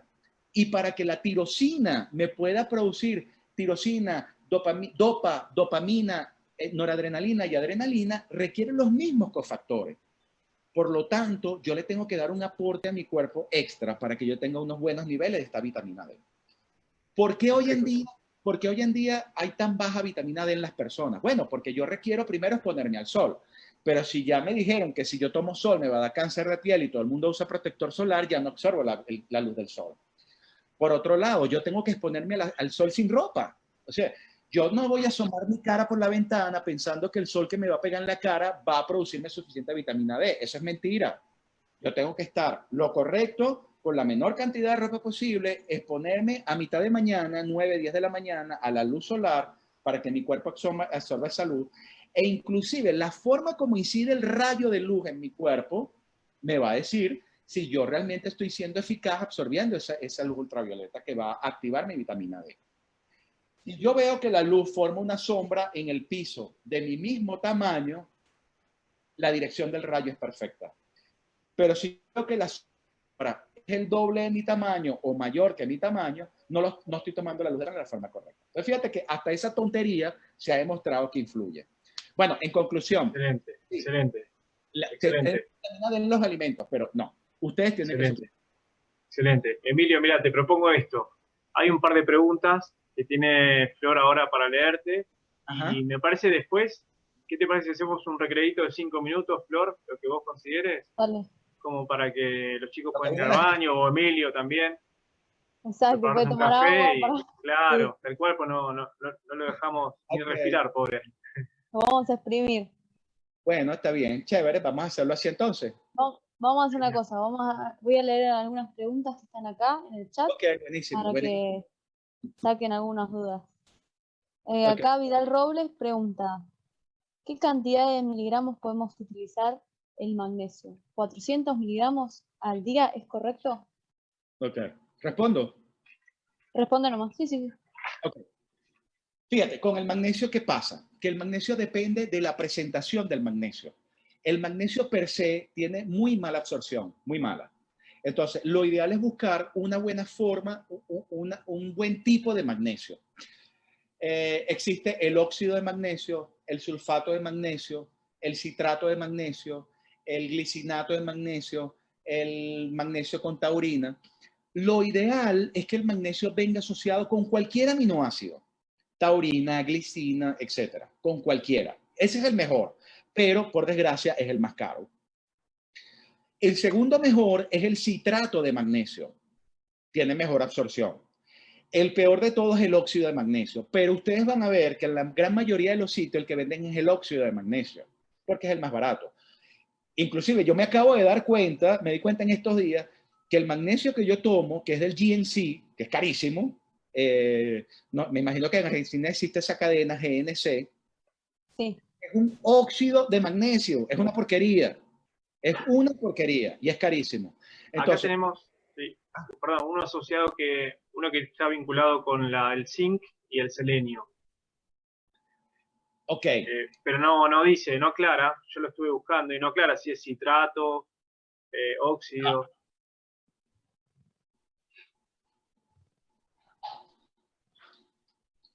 bueno, como yo no tengo ningún convenio con empresas, fíjate, este es un magnesio carísimo. Esto es de GNC, magnesio Sí. de 500 miligramos. Cuando me voy a la parte de indicaciones, esto es lo primero que tenemos que ver. Y esto es magnesio en forma de óxido. Esto no se absorbe nada. De estos 500 miligramos que tiene cada cápsula, yo voy a absorber si acaso 100, como mucho. Y es un óxido, lo cual va a favorecer mi acidez. Entonces, ahora vamos a la pregunta, que era los miligramos. Bueno, miren, con 400 miligramos o 500 miligramos está más que bien. Ahora, ¿para qué yo quiero tomar el magnesio? Es la pregunta. Porque ahora eso ya yo sé en qué momento del día voy a tomar el magnesio. El magnesio interfiere en 300 reacciones, más de 300 reacciones metabólicas del cuerpo humano. Más de 300. O sea, el magnesio interviene en todo, hasta en lo que no tiene que meterse. Es un metiche para todo. Pero dependiendo de lo que yo quiera. Es decir, si yo quiero mejorar mi estado metabólico, es decir, yo tengo resistencia a la insulina, sobrepeso, estoy acidificado, tengo un envejecimiento celular, etcétera, yo tengo que tomar el magnesio en la dosis en que trabaja mi hígado y mi páncreas. Entonces me voy a tomar la mitad de la dosis, 250 miligramos de 9 a 10 de la mañana, 250 miligramos 3, 4 de la tarde. Eso es una opción. Pero si yo lo que quiero es relajar la musculatura, descansar, tener un sueño reparador, parte del protocolo para eso es tomar el magnesio de noche, media hora antes de dormir. ¿Por qué? Porque el magnesio tiene un efecto relajante muscular. Los relajantes musculares, queridos amigos, hoy en día están proscritos. Eso está demostrado que no sirve para nada. El verdadero relajante muscular es que nosotros podamos descansar y tener un sueño reparador. Si nosotros tenemos un sueño reparador, nuestra musculatura se resetea, comienza de cero, vamos a tener un mejor desarrollo muscular, pero además activamos la hormona de crecimiento, tenemos una buena producción de hormona de crecimiento, ayudamos a que nuestro cuerpo se repare, porque nuestro cuerpo se repara de noche, pero siempre y cuando tengamos un sueño reparador. Entonces, dependiendo para cuando yo quiera el magnesio, tengo esas opciones. Y lo ideal es que sea o asociado con un aminoácido, que es el que va a decir quelado, chelated, que pues, el aminoácido puede ser glicina, taurina, metionina, etcétera, o el citrato. El citrato es mucho más económico y funciona muy bien. Genial. Bueno, no sé si Bien. te respondí porque ya me Sí, perdí. sí, perfecto. El quelatado, ese es el que tenemos ahora. Ok. O por lo menos tengo yo acá. O el Bien. citrato. Ojo, el citrato es mucho más económico y funciona exactamente igual de bien. Ah, genial. Solamente Genial. esos dos. Bien. Flor, vos. Voy con otra pregunta. En relación a este tema de la variación del pH, ¿se recomienda entrenar por la tarde después de las 15 horas? Ya la Vos respondimos. habías dicho que Sí. para exacto, desarrollar masa muscular sí, y para ganar fuerza se recomienda a la mañana. Y después Mario Díaz pregunta, ¿un tercio de bicarbonato, la taza grande, y cuánto de limón? El jugo de limón que a uno le guste, porque el limón lo que va a hacer es potenciar el efecto del bicarbonato. ¿Ok? A pesar de que es un ácido cítrico, él tiene un potente efecto para potenciar el efecto del bicarbonato. Por eso es que no hace falta ponerle mucho de bicarbonato. Ojo, es un tercio de cucharadita, no es un tercio de cucharada de sopa, es un tercio de cucharadita. ¿Tiene alguna influencia, Emilio, con respecto a los glóbulos rojos y blancos? Ese limón, ese bicarbonato. No, No, para ninguna. nada. No altera nada. Genial. No. ¿Y qué De, cantidad de limón le ponemos a de, eso? no, ¿Varía con el...? el que a ti te guste, la verdad es que no importa, porque Ok. como te digo, el limón lo que va a hacer es un efecto alcalinizante. Incluso, Diego, continuando a referencia a lo que tú dices, Sí. si yo quiero preparar la verdadera dosis, es una botella de agua, una botella de agua grande, Sí. que voy a preparar de limonada caliente con bicarbonato de limón. Lo que pasa es que nadie hace eso. Uno lo que hace es que se prepara una taza grande, una limonada caliente con bicarbonato, una taza grande. Pero si yo realmente quiero optimizarme, debería ser zamparnos esta botella completica en la mañana. ¿Sabes que yo me preparaba, perdón, lo comento nada más, cuando hacía mucho calor para hidratarme, Ajá. azúcar más carbo, bicarbonato, ¿sí? 2 cucharadas de bicarbonato en una botella así como esa. Y no me acuerdo si tenía limón también. Parecía agua de lluvia porque era media marrón, pero la sensación cuando vos tomabas era primero que te quitaba la sed, porque cuando hace mucho calor y vos tomás agua, tomás, llega un momento que no se disuelve ya y te empieza a quemar la garganta ya Claro. entonces, a nivel digestivo incluso, tomar esa agua, repito, azúcar más carbo, bicarbonato de sodio, 2 cucharadas, tenía creo que 1 litro de agua, y no me acuerdo si tenía 1 o 2 limones. Claro. Ojo, mucho cuidado con los carbohidratos y el azúcar en la mañana. ¿Por qué? Porque una de las cosas que inhiben que la tirosina produzca dopamina y noradrenalina y después la adrenalina es la presencia de carbohidratos y azúcares.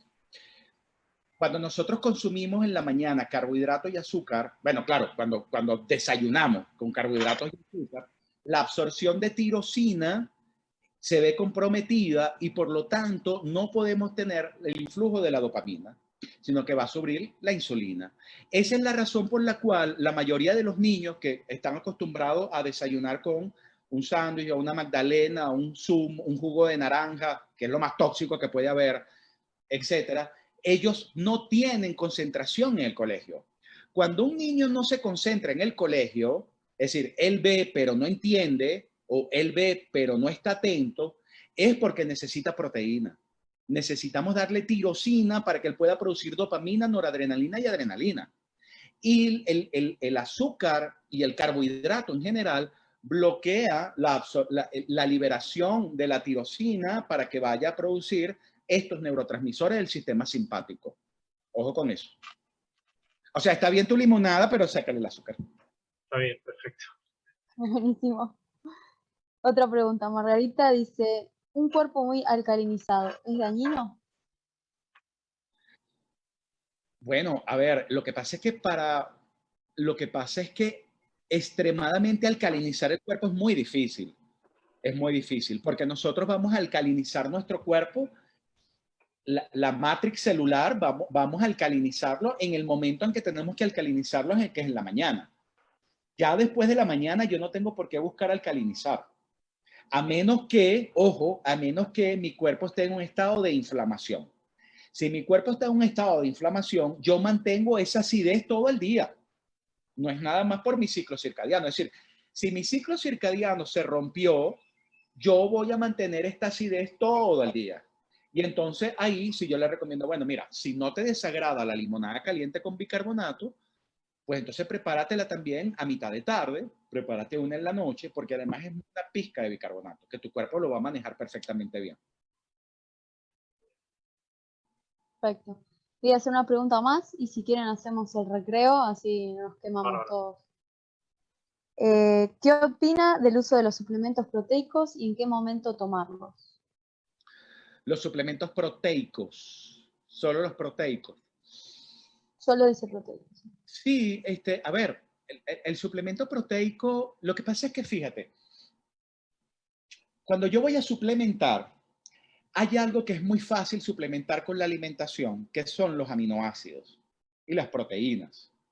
Lo que es difícil suplementar con la alimentación son las vitaminas y los minerales. Ahora, sí, en algunas circunstancias, dependiendo también de la persona, por ejemplo, en la gran mayoría de ustedes, sí es importante tener el apoyo a una suplementación proteica. La mejor proteína es el suero de leche. Esa es la proteína más biodegradable, la más bioabsorbible, la más sana, la que menos daño provoca. Y dependiendo de lo que queramos hacer, pues podemos suplementarnos con aminoácidos normales u aminoácidos ramificados, como valina, leucina y isoleucina. Los aminoácidos ramificados bloquean la fijación de la tirosina en sus receptores a nivel del sistema nervioso central. Entonces, si yo tengo un exceso de neurotransmisores de origen de la tirosina, yo le doy aminoácidos ramificados para que bajen esos niveles.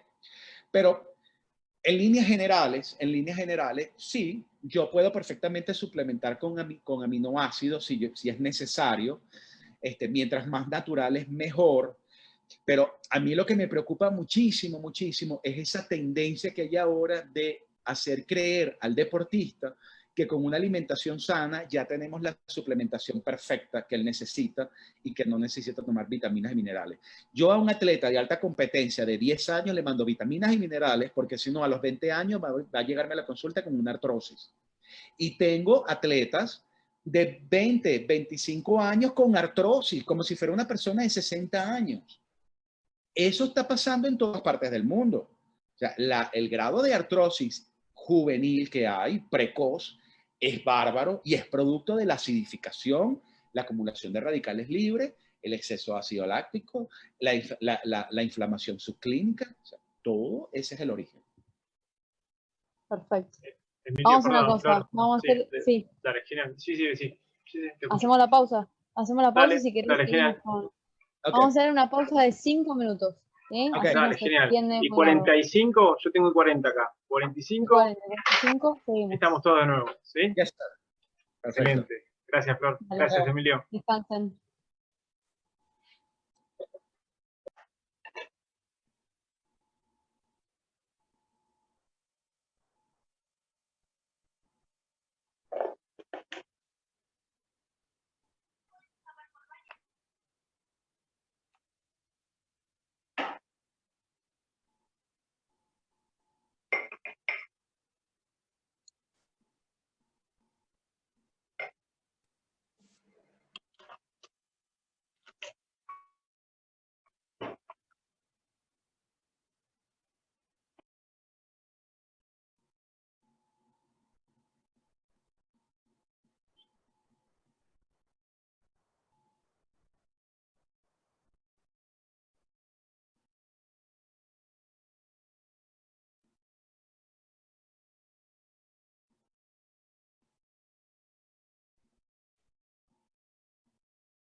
Ahí Emilio se está preparando, así que le vamos a dar 1 o 2 minutos más y ahí está con nosotros. Yo creo yo. Así que paciencia.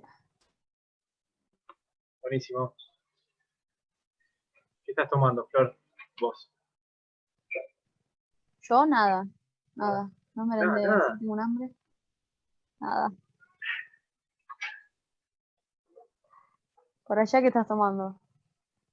Ahora Mate. me van a preparar unos mates. Sí, me tomé un té recién y ahora vamos a arrancar unos mates amargos. No, qué horror. No Bueno, me gustan los mates. Sí.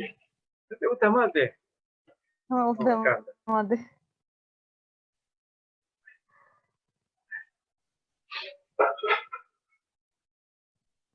Yo soy anti costumbres argentinas. ¿Así? No me gusta ni el dulce de leche, ni el mate, nada de eso.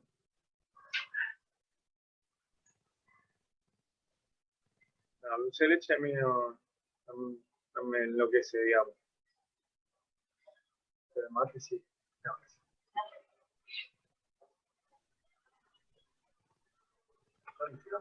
fue a preparar. Ahí está. Ahí está. Está silenciado, Emilio. Ahí está, a ver. Activate vos, Emilio. A ver si lo puedo activar yo. Ahora sí. Sí, Ahí excelente. está, perfecto. Te escucho ¿Cómo bárbaro. estamos? Bien. ¿Bien? ¿Está Buenísimo. para continuar? Excelente. Bueno, para los que se suman ahora, vamos a hacer un breve resumen. Estuvimos hablando de macronutrientes, puntualmente de proteínas, grasas saludables, hidratos de carbono, y también hablamos de micronutrientes. Y Emilio puntualmente habló de la ¿cómo se llama? De la importancia de estos micronutrientes, puntualmente del magnesio. Ayúdame con la memoria, Flor. Habló de Hablamos los biorritmos, del sistema No, de biorritmos, simpático, claro, hablamos muy parasimpático. poquito. Ahora Muy poquito, me iba a meter ya. con ese tema, claro. Yo te quería comentar, Emilio, no sé si vos lo conocés, hay un doctor, un científico argentino muy prestigioso, se llama el doctor Daniel Cardinali, escribió un libro que se llama El Sueño, pertenece a Fundación INECO, Sí. y bueno, él habló muchas veces, obviamente, porque hizo un estudio sobre la melatonina, y bueno, relacionado a lo que vos estabas diciendo con esto de apagar la luz a las 8 o 9 de la noche, de no utilizar pantallas, porque todo eso va inhibiendo a la melatonina. Sí.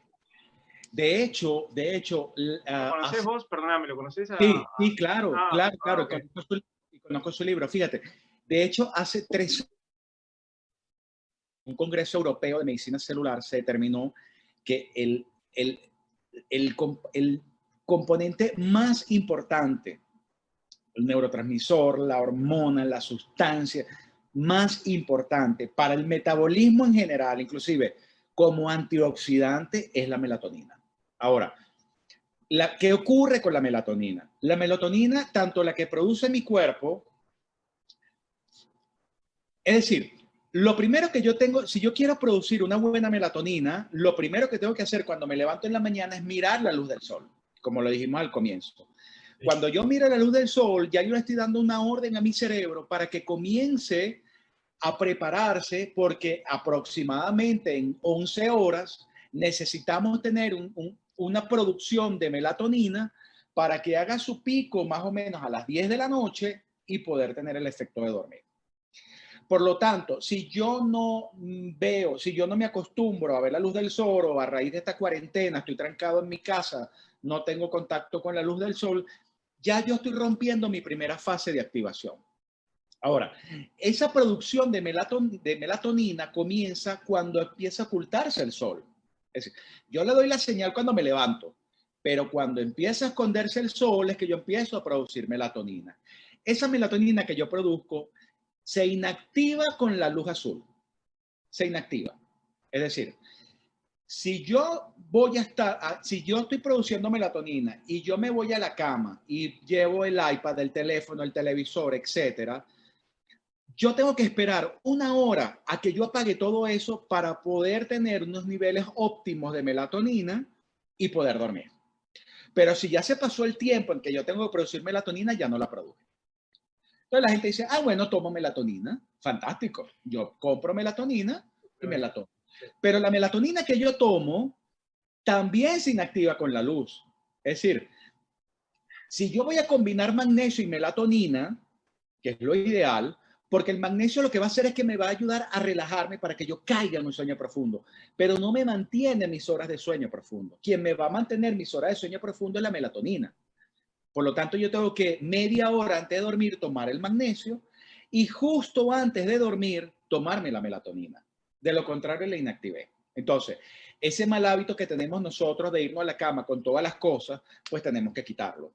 Y más las radiaciones, más todo eso hay que quitarlo. Entonces, los teléfonos tienen funciones para cambiar la tonalidad de la luz, poner una luz un poco más amarilla, etcétera. Eso hay que hacerlo. Porque de lo contrario, no estamos activando la melatonina y lo que vamos a tener es un sueño profundo, pero totalmente inestable durante la noche, porque solo me lo va a dar el magnesio. ¿Y por qué es importante que yo tenga este sueño realmente reparador? Porque si yo no tengo un sueño reparador, yo no voy a reparar mi cuerpo, yo no voy a reparar mi sistema musculoesquelético, yo no voy a poner en descanso mi musculatura se mantiene en un estado tónico y lo que empezamos a hacer es que nos levantamos cansados porque no descansamos y hacemos el nefable síndrome de fatiga crónica. Y es que a mitad de mañana estamos cansados, estamos agotados, no nos provoca nada, bloqueamos la producción de dopamina, por lo tanto no tenemos ese impulso para tener la actividad, bloqueamos la producción de noradrenalina y adrenalina, por lo tanto no tenemos esa hiperactividad en el día, y después se comparte con la tarde cuando comenzamos a tener serotonina que bajamos nuestra hiperactividad. Si nosotros mezclamos este síndrome de fatiga crónica a la hora en que comienza la serotonina, ¿qué ocurre con esta serotonina? Es que la serotonina es la que llaman la puerta del alma.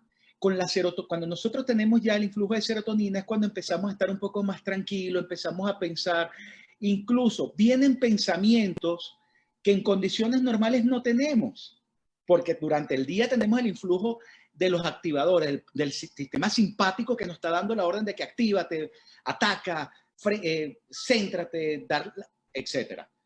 Entonces, es cuando la serotonina empieza ahora a darnos esa tranquilidad, queremos jugar con los niños, no queremos saber nada del trabajo, pero también empezamos a tener pensamientos que en condiciones normales no deberíamos tener. Por ejemplo,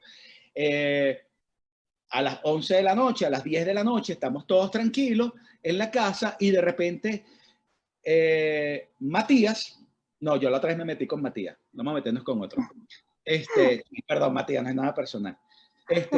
José resulta que empieza a pensar en una exnovia y dice, uy, No. pero ¿por qué estoy pensando yo en una exnovia si yo tengo aquí a mi novia actual? Y entonces, si tú no logras entender el proceso que está pasando, empiezas a hacer ahora una situación de estrés, porque dice, bueno, pero ¿por qué estoy pensando yo en mi exnovia? ¿Por qué tengo que pensar ahorita cuando ya debería dormir en qué va a pasar si no tengo dinero y tengo que pagar el alquiler y el colegio y la matrícula o no puedo entrenar o tengo una meta deportiva que no voy a lograr? Todos esos pensamientos aparecen cuando baja nuestro sistema simpático y comienza a subir el parasimpático con la serotonina. Por lo tanto, aumenta el nivel de estrés, empieza otra vez a subir la adrenalina y noradrenalina porque estamos estresados, porque no entendemos, porque viene ese pensamiento. Y si ya venimos con el síndrome de fatiga crónica, se va a juntar, no dormimos, bloqueamos la melatonina porque la melatonina se bloquea por el estrés. ¿Ok? Entonces, miren ustedes todo esto que le está ocurriendo al pobre José simplemente por no tener un sueño reparador. Y no vamos a entrar en el tema de fatigas, porque las fatigas, tanto físicas como mentales, que son la base de la fibromialgia, que todos ustedes ya tendrán familiarizados de alguna manera con esto. Bueno, todo esto es la base de lo que es la fatiga en general, que eso es un tema para que nos pongamos a hablar 5 días corridos solamente de fatigas. ¿Ves? Me volví a perder. No me acuerdo cuál era la pregunta. No, está perfecto, está perfecto. Entonces, ojo, la melatonina, mucho cuidado, porque de nada vale que yo tome melatonina si yo me voy a seguir exponiendo a la luz azul. Claro. Sí, yo te quería contar, bueno, por ejemplo, en esta cuarentena yo ya sabía que, todos sabíamos en realidad que el rendimiento en cierta forma lo íbamos a perder por la limitación que teníamos. Entonces dije, Claro. bueno, ¿de qué forma puedo bajar de peso gratis sin gastar un peso? Bueno, traté de dormir de noche y empecé a incorporar esto de dormir a las 11 de la noche. Tratar de cenar a las 8 o 9, tipo 10 y media, 11 ya cabecear y levantarme a las 6 de la mañana. Con esto de levantarme a las 6 de la mañana, nunca me imaginé que no iba a tener sueño a las 6 de la mañana. La sensación de bienestar es tremenda. Obviamente no es lo mismo levantarse y salir a trabajar, ¿no? Que tomarte un micro, que tomar el tren. Sí. No es lo mismo. Pero así todo, el nivel de rendimiento es mucho mayor porque la mañana te rinde más. Yo no puedo creer que dormir de noche no tenga el marketing que tiene los lácteos, ¿no? Creo que en eso la Organización Mundial de la Salud le pifia bastante. Sí. Mira, a ver, es que eso es otro tema. La OMS. 5 días más. Yo realmente peleo mucho con ellos, tengo mucho contacto con ellos, porque realmente, sí, por más que sea la Universidad de Ginebra, está relacionado. Pero, a ver, yo cuando termino las discusiones, porque no quiero ser grosero con ellos, yo digo, miren, yo no puedo creer en un organismo que me diga que la leche de vaca es un alimento necesario para el ser humano. Ya por ahí se acabó la discusión. Agarro mis cosas, me volteo y me voy. Claro. Porque, a ver, el cuerpo humano no está diseñado para consumir leche de vaca. ¿Qué es eso? O sea, ni de vaca, ni de búfala, ni de cabra, ni de ovejo, ni de nada. Eso es el principal factor, junto con el gluten, del síndrome inflamatorio visceral. Entonces, leche de vaca descartada. Hay opciones.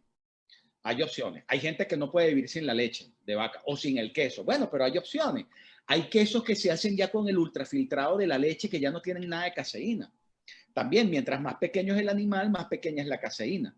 Yo puedo consumir una leche de cabra o una leche de ovejo, un queso de ovejo, un queso pecorino, que es de pécora de oveja, y no un queso de vaca o búfala. Aún así tienen caseína. Bueno, pero me fui, ese no era el punto. Me perdí. No, está bien. No, me perdí yo. ¿En qué estábamos, Flor? Vos que sos la más coherente de todos. En los lácteos, estaban hablando de los lácteos. Sí, pero, perdón, le habías mencionado lo del descanso nocturno. Sí, claro, eso es. Ahí está. Fíjate, gracias, Erika, está atenta, gracias. Fíjate una cosa, fíjate tú que en el biorritmo, cuando nosotros estamos en el biorritmo, que pasamos, fíjate, en esta primera fase donde predomina la dopamina, noradrenalina y adrenalina, cuyo elemento base para producirlo es la L-tirosina como aminoácido y la fenilalanina como aminoácidos, ahí se bloquea todo lo que es mi sistema gastrointestinal. ¿Por qué? Porque durante esta primera fase el hombre paleolítico tenía que ir a cazar. Entonces, todo ese influjo de sangre iba a los órganos vitales, suprarrenales, corazón, cerebro, hígado, ¿ok? Ya después que él caza, que viene el periodo del sistema parasimpático, neurovegetativo parasimpático, que es acetilcolina, serotonina, GABA, melatonina, pues evidentemente ya no tenemos que estar en esa hiperactividad, sino que empieza a manejarse todo lo que es el sistema gastrointestinal. ¿Por qué? Porque ya el hombre cazó, hizo todo y ahora va a comer, digerirnos y prepararnos para el descanso. La base de todo ese biorritmo, es decir, hiperactividad, centrarnos en digerir la comida, dormir, la base es el dormir. Es decir, si yo quiero empezar a poner orden en mi biorritmo, yo lo primero que tengo que buscar es la manera de descansar. Si yo no descanso, yo jamás voy a poder poner en orden el biorritmo. Jamás. Entonces, lo primero que tenemos que hacer es tratar de acostarnos temprano, tratar de levantarnos temprano, por lo tanto, tratar de cenar temprano. Y la mejor forma que tenemos de dormir temprano es quitar todo lo que genere luz azul y la radiación alrededor.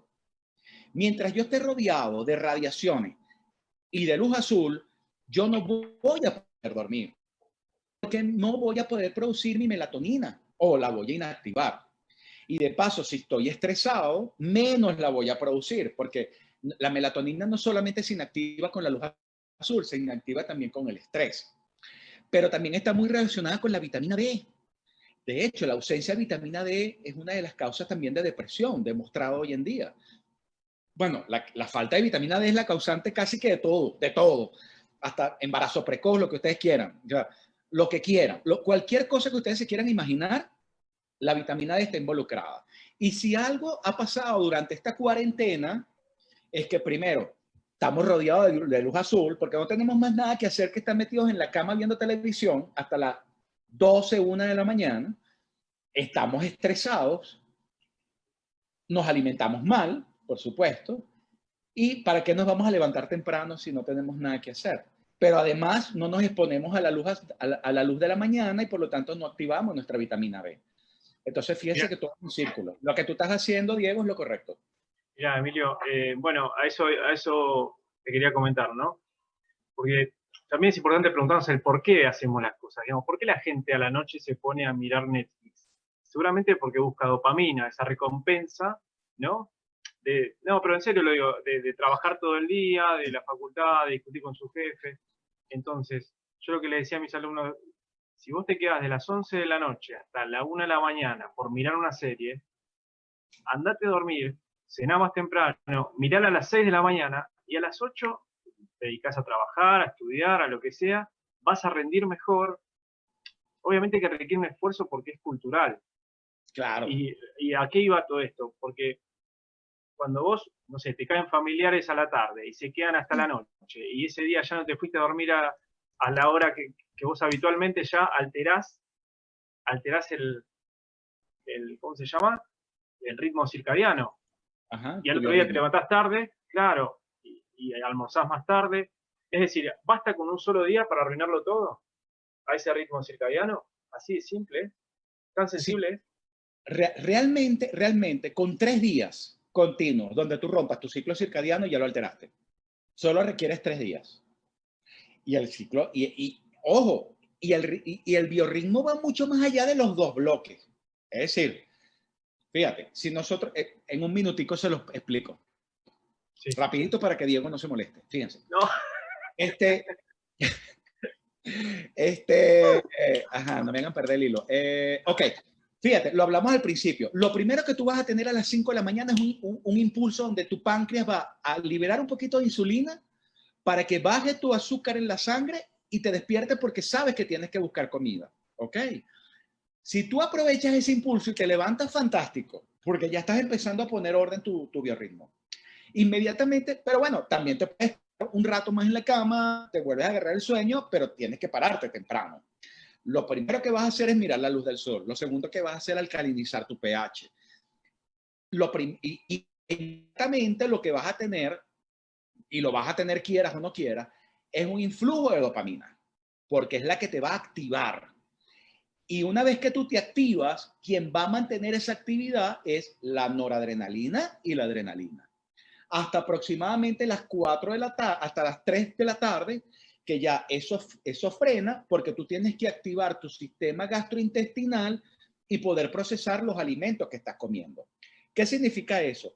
Que si por algún motivo tú estás sometido a mucho estrés y mantienes esta adrenalina, noradrenalina, no le estás dando sangre a tu sistema gastrointestinal, no vas a poder procesar los alimentos que estás consumiendo y aparece la terrible disbiosis. Es decir, si nosotros no respetamos estos biorritmos, una de las primeras consecuencias que ocurre es que empieza a haber fermentación intestinal, putrefacción de las proteínas, fermentación de los carbohidratos, permeabilidad, permeabilidad intestinal, alteración de las disbiosis, que es hoy en día una de las principales causas de la gran mayoría de las patologías. Y lo primero que se va a activar es tu sistema inmune. ¿Y por qué se activa el sistema inmune? Porque uno dice, a ver, pero ¿qué tiene que ver una cosa con la otra? Pues mire, tiene mucho que ver, porque una de las cosas que se ha descubierto es que el ser humano no tiene 5 sentidos. El ser humano tiene 9 sentidos. 9. Es decir, tenemos la vista, el olfato, el gusto, el tacto, la audición. Esos son 5 sentidos externos que reaccionan a un estímulo real externo. Pero además tenemos otros cuatro sentidos que son el sistema inmunológico, el sistema propioceptivo, que es encargado de la homeostasis del cuerpo humano, las emociones y los pensamientos. De los 9 sentidos, quien entrelaza todo es el sistema inmunológico. Pero estos últimos 4 sentidos que les dije reaccionan... Emilio, te escuché 7 nada más. Los 5 sentidos que responden a estímulos externos, dijiste el propioceptivo. Claro. Y luego hay 4 estímulos. El inmunológico. Me faltan 2 más. Los pensamientos y las emociones. Sí. Esos 4 sentidos, a diferencia de los tradicionales, reaccionan a estímulos incluso imaginarios. Es decir, si yo soy un hombre primitivo y voy a cazar y viene el mamut y se me acerca, yo voy a echar a correr. Ese es mi primero. Porque, ojo, estoy cazando en la mañana, tengo adrenalina, noradrenalina, dopamina, a echar la carrera y nadie me va a ver ni el rastro de la carrera que voy a pegar. Pero si yo me imagino el peligro, ojo, y ese estímulo real activa también mi sistema inmunológico. Pero si yo me imagino el peligro, yo voy a activar también mi sistema inmunológico, pero de una manera más sencilla, más suave. Pero esa estimulación crónica en el tiempo de mi sistema inmunológico es la base de la gran mayoría de las enfermedades, porque eso genera inflamación sistémica, eso genera más acidificación y es simplemente un estímulo que yo me estoy imaginando.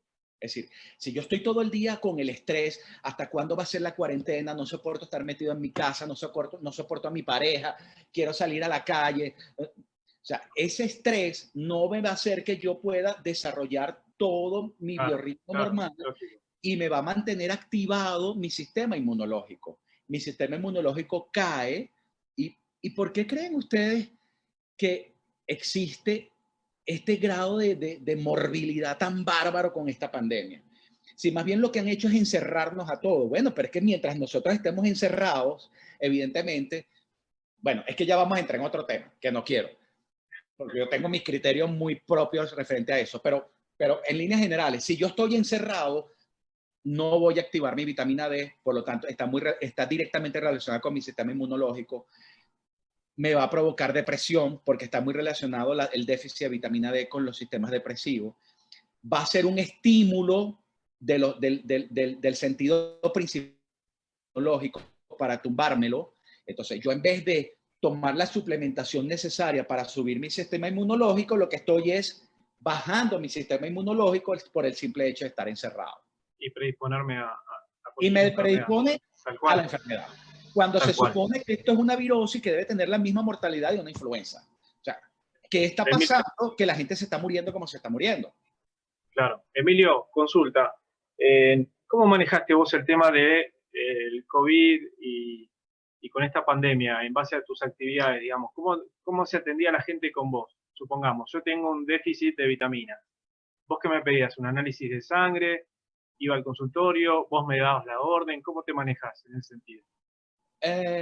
Bueno, durante la pandemia yo estuve varado en Suiza.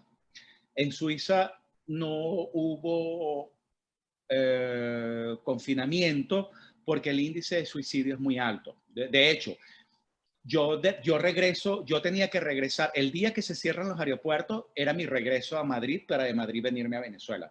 Y yo decidí quedarme en Suiza por la razón que yo sabía que en Madrid iban a confinar. Eso iba a ser un desastre, mientras que en Suiza no, porque los niveles de déficit de vitamina D en Suiza son altísimos, por lo tanto hay una relación directa